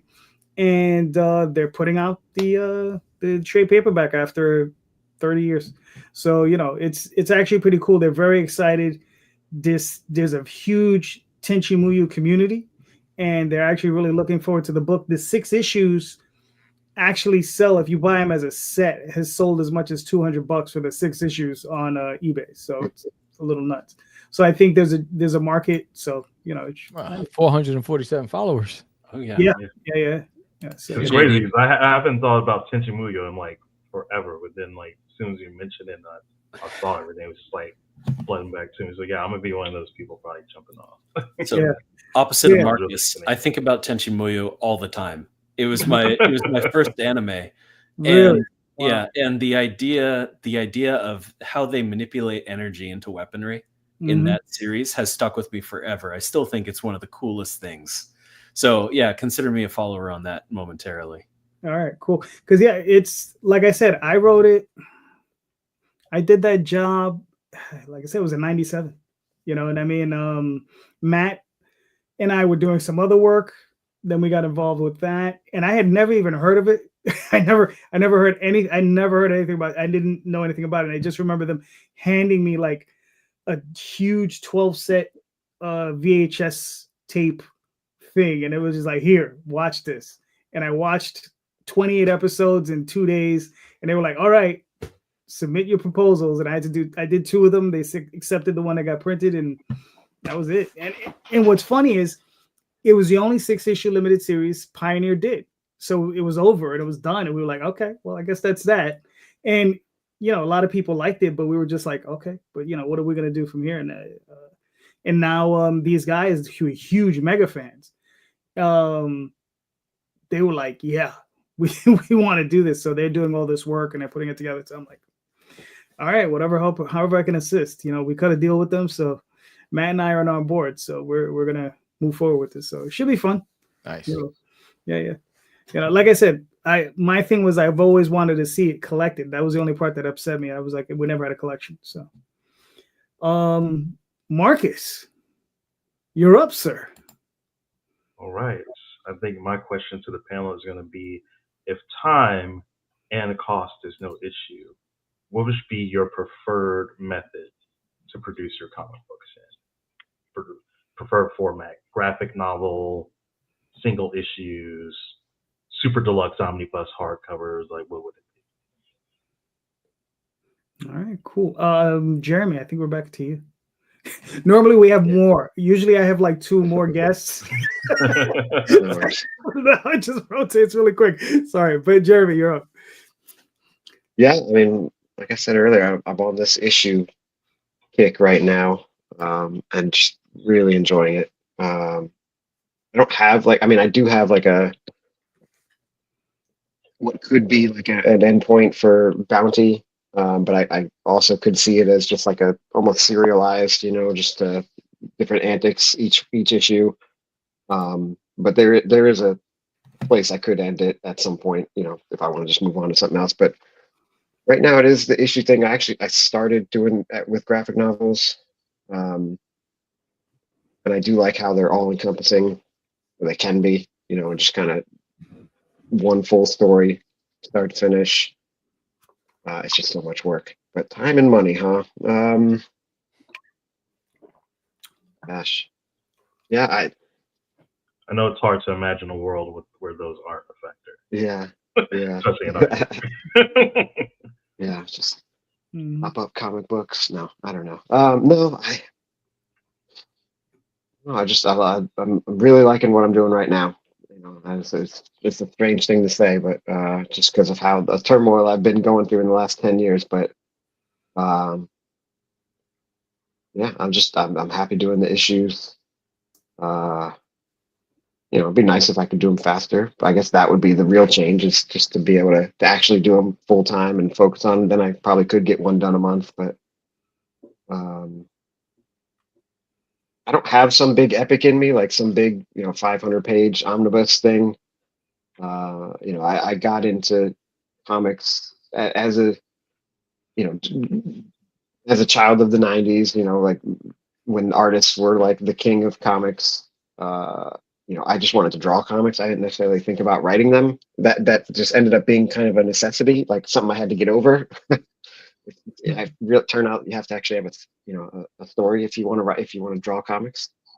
Took me a while to learn that lesson too. Yeah. Yeah, right. Turns out that's actually super fun to do. So I'm doing it now.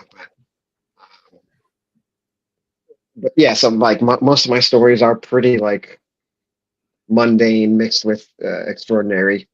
As I was explaining earlier, just kind of mundane people, mundane jobs, but just in extraordinary fantasy or sci-fi settings. But so I don't have some big epic in me. I just like telling small like human type stories, but just with a fantastic twist, I guess. So no, I don't know. All that's a long way to just go back to what I was saying. I think I'd stick with issues for now. I really like the format. All right. All right. Cool. Lucas, what are your thoughts on the question? I'd absolutely run issue to issue. Most of the medium that I read is on a monthly release. Whether it's at in indie publisher or with one of the big two. But I certainly love graphic novels, but my brain doesn't think in that format when it comes to storytelling. I do a lot of writing in a lot of different mediums, but when I write in comics, I think of it as traditionally continuous. That's, I think, part of the appeal and joy to me is what happens this month. What happens next, and finding out and then seeing where it goes. So yeah, I would stick with that. Time and money not being concerned, you would see Root Folk on shelves, May 15th and every 30 days after that. All right, nice. Sam, what are your thoughts? If time wasn't an issue, then I'd stick to graphic novels. Keep it collected. I think it's too expensive to do, floppies. Floppies are good. Like, for instance, once this series done, I will do one big omnibus, all the 10 issues collected. But I'll have volumes 1, volume 2, and I'll always have issue 1 as a starter for anybody who wants to get introduced and just get a sample of what it's like. I'll always have issue 1, but once the second volume's done, I'm not going to be printing, the single issues anymore. It's just going to go straight to graphic novel. I think it's the most cost effective in this arena for me. All right, cool. Now, just to prove to you I'm the show host, Marcus, I wasn't paying attention, so can you repeat the question? Oh my God, you're really filling in for Jay this episode. Yeah, no, I really am. I said if time and money was not an issue, what would be your preferred format of producing your books? Oh yeah, graphic novels, definitely. Trades.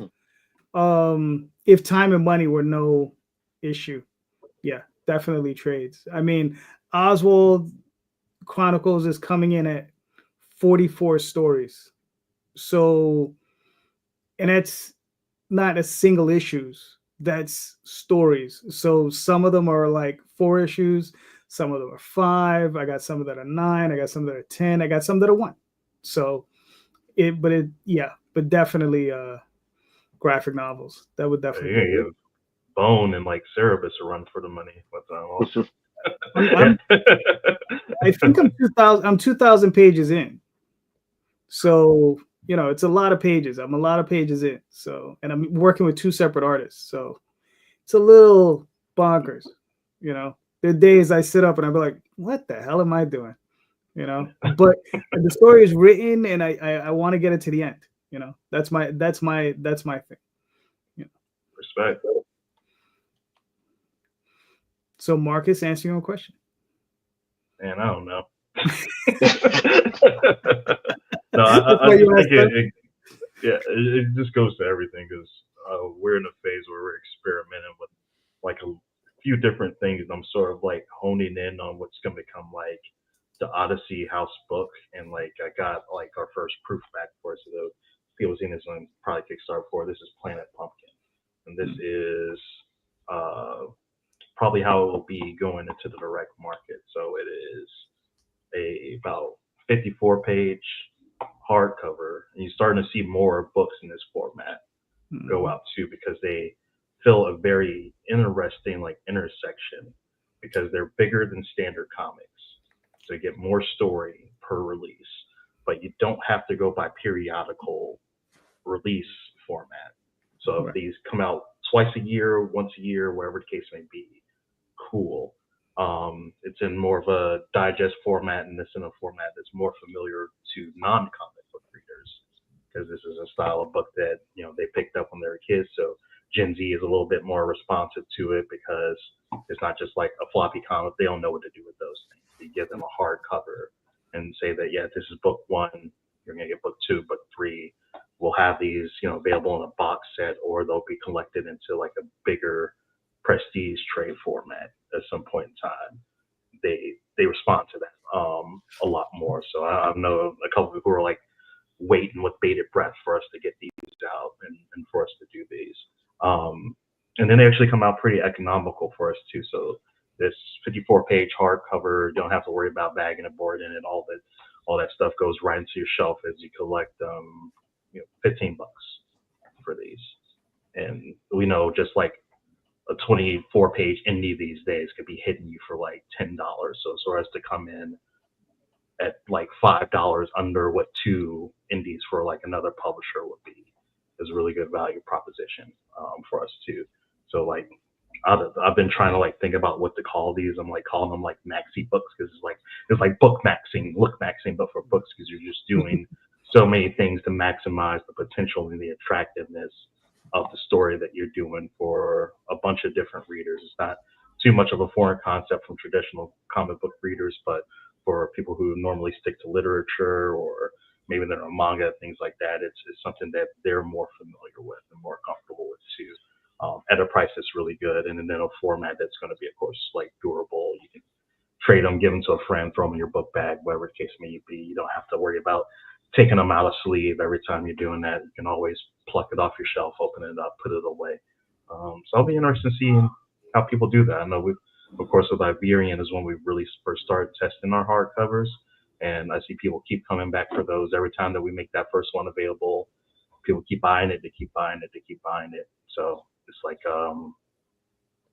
I think it might be sort of like where the future of comic books is heading to a little bit, especially as I do more conventions and things too. Like it gets hard to sell single issue comics to people sometimes, but you got a graphic novel, you got a thick book, and it's one and done, or you say like, this is the first arc of X how many that we're doing.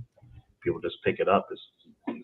That's the crazy thing to me. Like $20 books are easier sells than single issue $5-6 comics for me at this point in time, and of course a much better return as far as revenue and everything like that is concerned. So yeah, I think if it came down to it, I'll probably do away with single issues entirely. I'll stick straight to either this format, or try to see if we can get into like trade paperbacks, graphic novels, and everything too. Seems to be where everything is angling towards. Infinitely more easy, like getting these things distributed too, than have to worry about, because you go through traditional book retail rather than, there's nowhere to even go. Not a whole lot of places, yeah, but the whole Diamond situation does continually fall apart. It looks like they're probably not going to get that whole thing together anytime soon. We're looking for different, more trustworthy avenues to go. All right, fair enough. All right, I got a softball question for everybody. So, what is your favorite comic / creator today? So, who's your favorite? So, what's your favorite comic book that's running today, and what's your favorite creator, or who's your favorite creator? So, there you go. Simple. Lucas, what are your thoughts? It's an easy one for me. It's Bendis and Saga. Those immediately always pop to the top of my head. Bendis got me into comics in a really big way. Like I was a casual reader before or for most of my life, but Ultimate Spider-Man had me in the comic store every release day, like nothing I'd ever experienced before. So that's always going to have a really big place in my heart. And then after that, JMS, J. Michael Straczynski, his book on screenwriting lives right by my bed as well. You know, it's not about comics, but it's you know, it's still pretty seminal. And I'll follow him to any medium that he's writing in. So yeah, those are the names that jump to my mind. All right, cool, very nice. Jeremy, what are your thoughts? Yeah, art-wise, like the artists that I admire the most right now, for his like cinematic panel layouts and storytelling. Chris Samney, he's doing like Batman and Robin right now. Year 2 or year 1, I guess. Yep, but he's done like Daredevil and Black Widow and things like that. His use of blacks is just incredible. But it's like just cinematic panel storytelling and it just, he could, what was the other one? Jonah, his like kids book that he did, or is it Jonah? Yeah, Jonah and the Possible Monsters. Yeah, just fantastic artist. I'm a pretty cartoony artist, so the other one I kind of like right now is Sweeney Boo. She did that. She did some Harley Quinn. She's had her own books too, Over My Dead Body. As far as writing goes, I just met this guy at AwesomeCon last week. I'd never heard of him, but I absolutely love these books. They're it's called Blood Force Trauma. Jake Smith. I have that one. It's hilarious. It's pretty graphic, but I'm like laughing out loud reading that one. And I tend to like enjoy lighter books and things like that, but lighter, but it's super graphic, but it's mostly humor and gags. Yeah, those are the main ones that I enjoy contemporary. All right, cool. Marcus, what are your thoughts? Yeah, I'm right there with Jeremy. Pretty much my answer is all in the same book. It's Chris Samney for my favorite artist, and like he is a master of negative space, and he has this interesting style that is at a cross section of a lot of different artists that came before him, but wholly different within itself, and it is so simple but effective at the same time, but also difficult. As an artist myself, I've tried to go after Samney and imitate his art to learn his techniques and stuff like. It is not easy. It is not as easy as he. He's so you look at it and like as an artist, you think like I can do that, right? And then you try, and it's like, oh god, yeah, I'm not even close. So he knows where to put shadows, where to ease up, where not to put things, which becomes just as important as where to put them. And he's just a master of sequential storytelling on top of that too. You're never unclear about his panels or what's happening in the story. And then of course combined with Mark Waid, who's like it's hard for me to have a consistent like favorite writer, but if Mark Waid does something, I'm typically reading it. So I have his Captain America, I have his Daredevil, I have his Batman books, I have his Fantastic Four, like whatever he puts out. It always, to me, like Mark Waid is interesting because he doesn't try to come in and reinvent the wheel. He's not one of those writers who are like, I'm going to make my stamp on this character. His books always feel like canon. His stories like always feel like immediate canon. It's always just like he's taken what was done before and he brings something new that you already understood about the character, but like introduces like a new aspect or perspective or something with it. So it's just like good home cooking every time that like you read one of his stories. And when he pairs with Chris Samney, that's awesome. Like, so Batman and Robin Year One is like the only mainstream comic that I'm reading right now.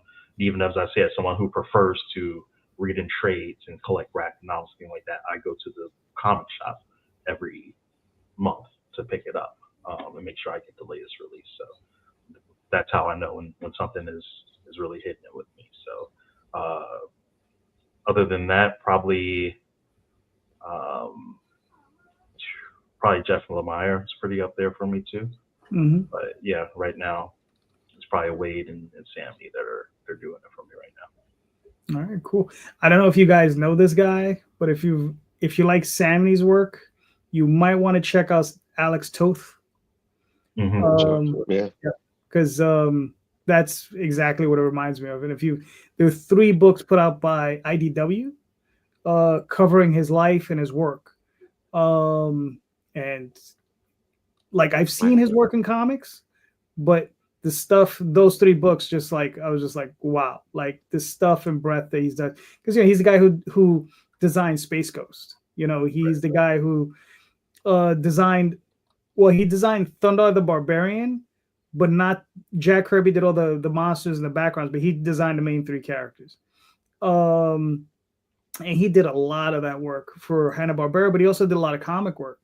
And he's done stuff for EC Comics, and you see some of the stuff in black and white. It's just like incredible because it's such a minimal line. He was very minimalistic the way he did stuff. Some company recently, I think it's Alien Books, they got the rights to his Zorro run. Like he did Zorro back in the 50s or something, and they're going to re-release it as a hardcover. So I'm looking forward to that. So that too. Yeah, Samney has always felt like an intersection of, say, like Toth and like David Mazzucchelli, who did Batman Year One, Daredevil Born Again, everything like that. So yeah, it's his like own spin on that sort of like noir style that those guys are steeped in. Yeah, but I think the genetics comes from Toth. You know what I mean? That makes sense. Yeah. Sam, what are your thoughts? It's been a minute since I picked anything up. But I've always been a Jeff Smith Bone guy. I'm still digging Tom McFarlane. I just picked up Gunslinger Spawn, the graphic novel. Some of them was Todd the guy. But I'm more for me, the art will draw me in first, and then hopefully the story hooks me. But it's been a while since I actually been to a comic shop, not doing a book signing and actually buying something. I'm so busy just working. All right, fair enough. Sorry, can I jump in? I realized I dropped a couple writers, and I forgot to mention my favorite working artist right now. Hayden Sherman has been killing it on Absolute Wonder Woman. I'm not up to date, but their composition and line work is just beautiful to me. I'm taking double the time probably going through each of those issues as I would a normal issue, just taking it in. It's really, really cool. All right, cool. I have to check that one. I've never seen that person's work, so I'm gonna have to go check that out. For me, and I'm talking about like current person whose stuff putting out like currently, because my all-time favorite is Frank Miller, but as far as writers, but currently I would say is Mark Miller. I really dig this stuff he's doing with like Magic Order and all those different crazy books that he's doing. I really enjoy those books. And as far as art, modern, I think the person I most appreciate is probably Ryan Otley. I really, really like his work. His art is fantastic. Yeah. I mean, it's like him, Kelly Jones, and of course I'm forgetting his name, but it'd be like him and Kelly Jones, because one of the things that I miss is style, right? Like we have a lot of people doing, like you see a lot of people working in Marvel and DC, the styles tend to be homogenous a lot of the times. But you do have some breakout guys like Samney, like he obviously has his own style. But yeah, I miss the Sam Keiths of the world. Oh God, yeah. So yeah, but yeah, it would definitely be Mark Miller, probably Ryan Otley. So, all right. Sam, you got another one? For a comics? Question. Oh, question. Okay, cool. Question. Okay. Let's see. Quick one. A quick one?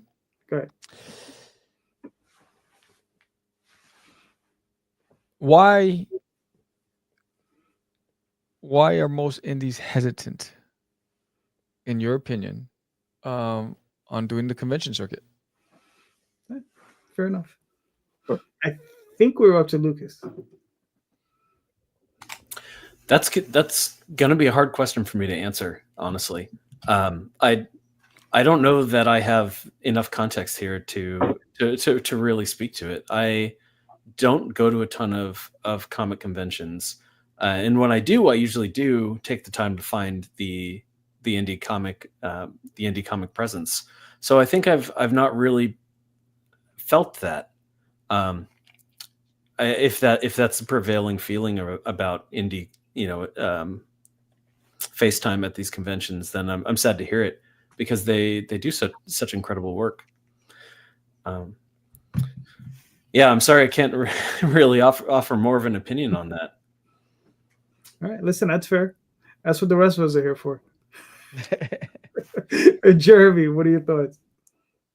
Yeah, I imagine if it's like a fresh indie, I mean, the only thing I could imagine stopping them would be just nerves, like fear of failure, fear of whatever, rejection. I feel like it's like something you kind of just have to do. I mean, there's not a lot of other options out there, and one of the benefits is just because what we do is so solitary and everything. It's so beneficial to get out there and meet other people doing it. It really re-energizes you. But if we're talking about like indies, I guess, who've been doing it for a while, I could see a lot of reasons why they wouldn't want to do it anymore. Wasted, potentially a big waste of money or time. I'm in the stage where it feels a little bit like a necessary evil, but I'm still trying to feel out the right conventions for me, and still just like I don't want to give up on them, but I just kind of want to just keep feeling it out and see which ones are better for me, feel better for me, can meet the right people. But yeah, that's the best I got. Yeah. All right, that's fair. Marcus, what are your thoughts? I think there's probably a number of reasons. The easiest one is the value proposition, or lack thereof sometimes. Especially when you're just started out, you got like your one book and you want to go into a Comic-Con, and that's all you really got to hang your hat on. All your interactions and sales and everything are going to hinge around that one book that you have going on. And sometimes that could be a steep kind of cost for someone to invest in something like that. The next is kind of what Jeremy touched on, the fear of rejection. If you are not having a great time at a con, it's like being stood up by a girl for 8 hours a day for 3 days straight. and that's a tough mental and emotional ringer to go through for a lot of people. And we've all seen cases like that if we've ever done an artist alley or things like that. And we've seen a table made or a person along our aisle who maybe have had like 4 people come over to them the entire time, and how that wears on them throughout the day. And the second that they could get their booth shut down and get the hell out of there, they're gone. That's not an easy thing to go through. And I think if you do comics, even if you have good stuff, everybody goes through events like that, and it's just unavoidable. If you do enough of them, you're just gonna run into one that it's just shit, and it's just, no matter how good your books are, no matter what you do, it could have not been organized well. It could just be the time of year that you in anything that's completely beyond your control, how people engage with you and receive you, even doing your absolute best.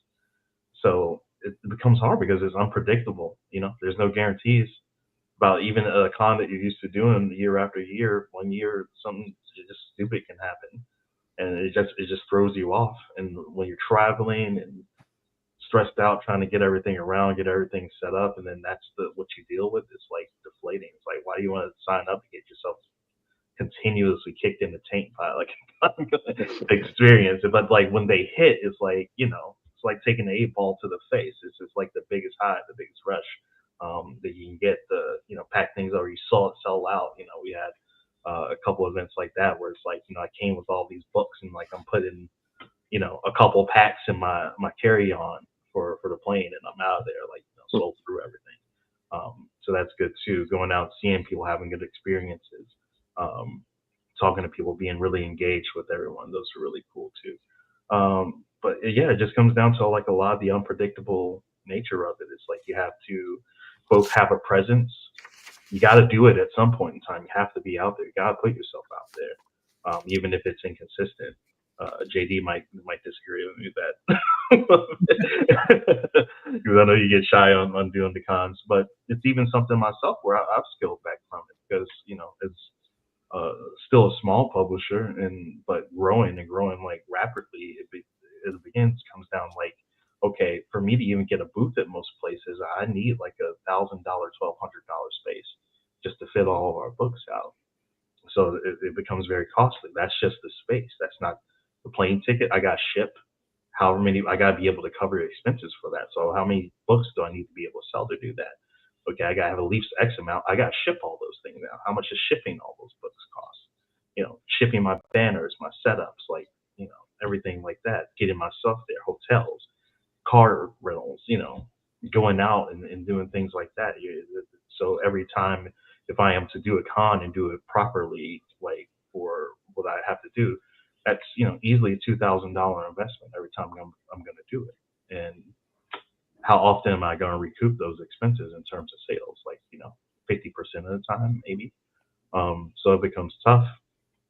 So we have to look at other things that the con experience provides that can drive that experience. And I think unfortunately, like a lot of people they don't have that sort of outlook for it. They think about in the raw number. I want to make X amount of comic book sales this weekend. I want to sell, X amount of dollars and things like that. But there's things you can't really quantify. Like, okay, you do an event, you meet a person or collaborator or an opportunity comes up that springboards so many other things you do. Okay, how much is that worth to you? Like, is that something you could put a price on? Like, you really can't. And if you can't do those things and have those opportunities, then that does it for you. But thankfully, we also live in a time of Kickstarter and things now where you can build your presence online. You can build your readership, your audience, and everything online. It becomes harder. It seems like between social media and everything like that, they try to prevent us from doing more and more things all the time. So there's different avenues, but a lot of it comes down to just what the culture of conventions are. And as I'm doing more with like creators in the EU and the UK, especially in the EU, and places like France and Belgium, like their convention, like their independent comic scene, everything, like it's so dramatically different than here in the States. They like comics is like, it's like high art to them. Like they take it very fucking seriously. And we don't get that same level of treatment here. We're hoping to just be able to eat from the scraps of the big boys and the pop culture presence and everything like that. But we don't have like like would be the comic book equivalent of like a Toronto Film Festival or like a Cannes or Sundance or even a South by Southwest or like anything like that. You have big stuff like SDCC and everything like that, but nothing that is really looking at like the base level of independent, like grassroots, like comic books and being a presence for us and being a platform where we can do those things. And I think that's where it gets hard for us. Like the environments themselves can just feel hostile, or even if not hostile, like just indifferent. And sometimes that's even worse. That's fair. Well, for myself, I can't speak for anyone else but myself.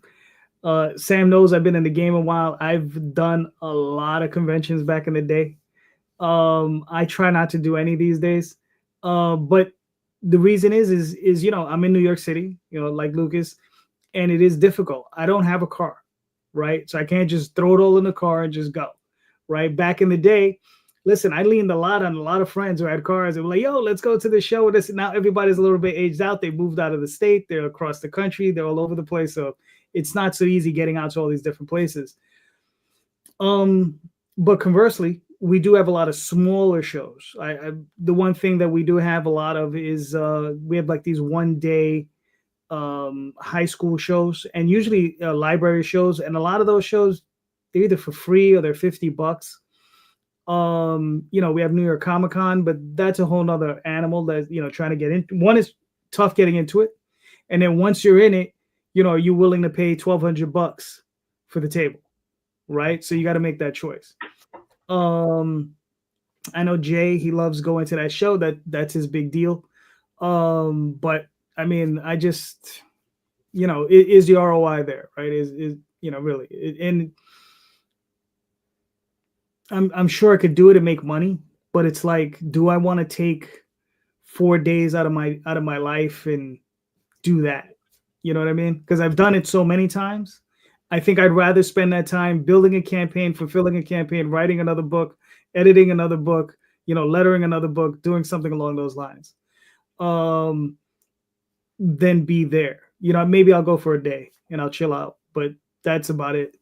But things can change in a heartbeat, because if I was to do a panel and they would give me passes or whatever, maybe we'll go for a few days or whatever. But I don't know. I just don't see it being a big marker for myself.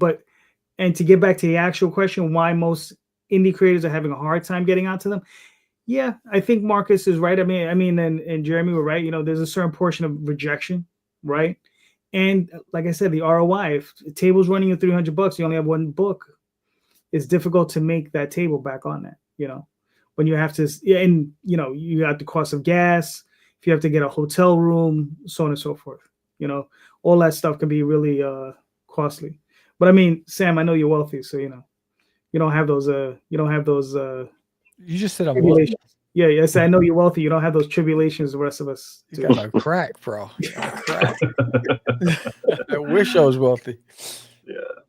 No, and I think that's 100% too. Like as you were saying before, like that's where building out locally becomes really, really important, and especially with the level of engagement. I know I can do local shows, and first I can walk around, and most people in Artist Alley are set up. I know them, so it's like, checking in with everybody, seeing everybody, being amongst everybody, which is has an intrinsic value within itself. But then you also get to see a lot of the same people. Like even when I was down in San Diego, there were people there who came to my panel, during WonderCon. I was able to come and see me, and I didn't have a booth at WonderCon, so they saw me there, and they were actually able to come and get my books and see everything like that too, and engage with Odyssey on that level, have conversations with us. So it's really about finding things that you understand are valuable experiences for you, that people have to do. And sometimes that means really just, staying local, have a base of operations. And sometimes like that's easy to do. Like I'll do, free comic book days at like the same shop, and people will come up, hey Marcus, what do you got now? Like I don't have to pitch anything. I don't have to try to make sales. I just stand there, and then people lay money on the table and take a book and just like keep it moving. And it's just like, catching up with, just readers and people that I've seen throughout the years that, just keep coming back. So sometimes those things are easier than trying to shuffle off. Plus, I'm getting old now. Once you get over 40, like stuffing yourself in and out of plane seats, like carrying around heavy suitcases and everything like that, the pace of trying to get everything set up for a con, that becomes a problem within itself too. Or 12-hour drives. Yeah, the 12-hour drives and stuff, being wiped out by the time you even get to the convention, and like by the time you set up and everything, you only want to talk to anybody. So it becomes real hard. Yeah. I had to stop 3 or 4 times just walking my suitcase, which is on wheels, like 5 blocks from my garage to the parking or to AwesomeCon last weekend, just because I'm getting there too. So I was like out of breath just from walking 5 blocks with a suitcase. So Sam, my bad time was Baltimore. I had like a big suitcase, and I was like, the flat that I rented isn't too far away. It's like, it wasn't even like a full mile. And then of course, like sun just comes out, it starts beaming and humid and sweating like after the first couple of blocks. And I'm like, oh God, I still got to drag this all the way to the convention what I get myself in for. So Sam, what are your thoughts? What was the question? It was your question. Oh, so look, the reason why I say that is because when I do Comic Cons, I see a lot of more of anime, and they have a lot of non-comic book related. It's more of they're capitalizing on a look, on characters and prints and all the tchotchke stuff. And I see a lot of print artists. I don't see indie comic artists or creators. 90%. I just Yeah. see print artists everywhere. And so when you go down Artist Alley, 80% is everything but an indie comic book creator. So people are always surprised when they find me. They're like, "Oh, you make your own comics?" Because they think I'm just a print artist, right? Because when you see my banner, you see the graphics, right? And then they come over, and the first thing they see on my table are the prints, right? But there's a whole big rack with all my books, and then so I'm like, this character, Duty, he's the main character in my comic book. Oh, you create comics? Oh, wow! They always see surprised, right? And then when I talk to when I find other independent comic creators, it's the same thing. They're jacking up the prices on tables, right? They're making it harder for the independents. You don't get any promotion. You don't get any plugs on their website. Nobody even knows that you're going to be there. And so it makes it that much more challenging and then the places are jacking up the prices, but the spaces are getting smaller as well. So they 6-foot spots, and then you're crowded in your area and the whole bit. I just happen to love them. I love Comic Cons, but I only go to comic conventions where they have an 8-foot table, or I'll get me a corner table where I'll bring my own table with me. So I'll just make it longer and I'll extend it. So I'll do things like that. But I love comic conventions. That's where my audience is. My audience has never been on Kickstarter. It's always been at the shows. I do 10 times more at a show than I'll do on Kickstarter for some reason. And that audience doesn't go to Kickstarter. They'll wait especially in Texas. I've built a nice following out here. I have a bunch of loyalists that'll just come, and if they find that I'm at a comic stop doing a book signing, they'll come to get the latest issue or the latest sticker run. Or I got sticker collectors, I got print collectors. People just buy my stuff. So I love it. Yeah, it's tough. I avoid the big shows, the ones where it's all celebrity driven and it's pop culture driven. It's not really independent comic or comic book related. It says comic in the headlines, but if you dig in, you're gonna realize that the audience is not there for you. So I do a lot of small shows. I do a lot of local shows. And that's where I'm killing it, and I'm killing the game there. So for me, I take that money, I put it back into the next convention. Whatever I make there, it just goes back into the next convention. It just cycles through because it is costly. And in Texas, to do a convention, I'm driving 5 hours away. I'm staying at a hotel, right? So, so that costs. So I just use that money and just recycles. Yeah, once you get around, you'll start finding there's little ones, or not necessarily even little ones, but there's just ones that are good. Like I know C4 out Traverse City, Michigan. That's a really nice one because it's all comic stuff. There's other artists that do other things, but you won't really find a lot of print artists. There's no like merch vendors there or anything like that. It is just comic creators, comic writers, comic artists for the most part. And it's a really good time on top of that too. You get free booze if you show there, so your beer for the whole weekend is free. And there's a party every night, going on at the resort that hosted. Amazing Las Vegas, that's another good one to check out. And then some of these things, like some of my favorite cons to go to are like the little ones that pop up in like a Scottish Rite Center or like a Masonic temple or something like that. You pay like $100 to be there, and it's a couple days, and you might see the same 5 people walk by your table like all the time. But I've always done really, really good at those shows. I've never gone to one that was like a waste of time or anything like that. Like it's always fun.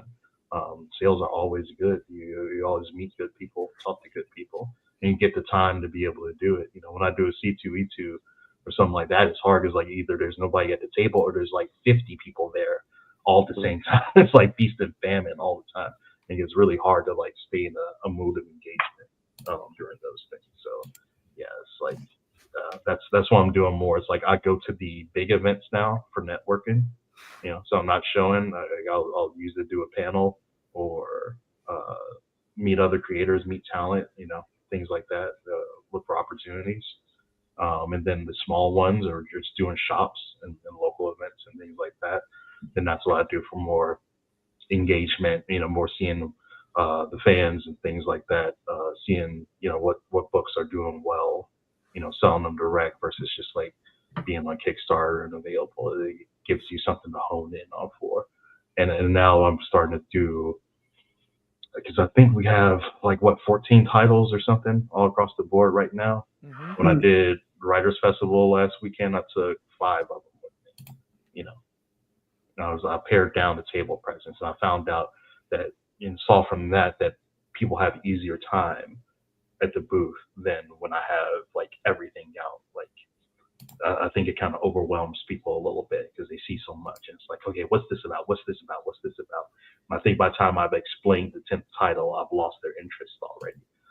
If I give them 5 books to worry about, that's what they get to focus in on. Is they just find what out of the 5 really speaks to them and makes the process a little bit easier. So that might be something I experiment in the future with too. Like, hey, maybe just don't do the big booths anymore. Just go into Artist Alley or get a smaller presence and see how it goes. But that's also the thing too. Once the organizers know you as a publisher rather than just being a writer or just being an artist too, they want to grease you for small press and exhibitor fees. They don't want to let you in the Artist Alley anymore. So it becomes a harder prospect to get into those smaller tables, and they know you're capable of more. All right, this is true. All right, gentlemen, we made it to hour 2, so we are good to go. Thank you so much. You guys are all awesome. And let's start with Jeremy. Please, where can we find you and your work, sir? Yeah, thanks for having me, guys. My handle on all the social medias is Jeremy Vinar, my name. I'm mostly, I check everything, but I mostly interact with Instagram or whatever. But yeah, Instagram, Facebook, and I'm trying out Blue Sky, so we'll see. My website is the perilousadventurestudios.com. Got all my books on there. Bounty is the latest one. But my old ones are on there too. The Roll Your Way, the Perils Ahead, Perils Below. Actually have a coloring book as well I tried to do, which is pretty cool. I like that one. Nice. And I did a book with my buddy Hobbs, a collaboration. He wrote and colored it, and I penciled and inked it. But all that's on my website. You can buy it, all the comics there as well. But yeah, please follow me. And I just started that newsletter too on Substack. So if you want to see a more formal way to see what I'm working on, what my upcoming events are, what things I'm reading as well, I've been putting that sort of information in my newsletter too. So feel free to follow that. Yeah, that's about it. All right, cool. Lukas, where can they find you and your work, sir? You can find me on all platforms as Lukas Fauset. That's Lukas with a K and Fauset with an S. On Instagram, I'm actually there as Kalus, Kalus, because that's what I started as, just a scramble of Lukas. I did that years and years and years ago, and I'm somewhat reluctant to change it. It's sentimental attachment getting in the way of personal branding, but I'll cross that bridge later. And then if you really want to be kind, you can subscribe to my newsletter on my website, lukasfauset.com. It would be a true act of kindness because no one subscribes to it. And I would love to have a little bit more motivation to send it out and work on it. So I would really appreciate that. And of course, Root Folk is on Kickstarter for 3 more days. And so just do a search for Root Folk and you'll find it. All right, cool. Marcus, where can they find you and your work, sir? OdysseyComics.com, and you can find us there. Comics_Odyssey on X. So we'll probably be migrating away for that right now. I think that was one of my new Masters of the Universe figures that fell down. And then we're on Blue Sky as well. So look us up at Odyssey Comics at Blue Sky. And that's where we tend to stay active. All right, cool. Sam? Dutiesworld.com. I'll get all your latest duties adventures, and catch me every Tuesday nights on Cast the Craze podcast, 7 p.m. Central, 8 p.m. Eastern Standard Time, where we talk one-on-one with independent guests from all walks of life. And go check out There's Nearly My Toilet Book 7 on Kickstarter right now. Every 10 backers, we hold a raffle live on Cast the Craze podcast for a chance to win some real good, cool stuff. And this Tuesday, where we have 2 raffles going on, because we got to the 30 backer mark. So check in to see if you won. All right. Very nice. Very nice. You got any people with issues bringing the website up on their work computers there? Nah, it's all fun.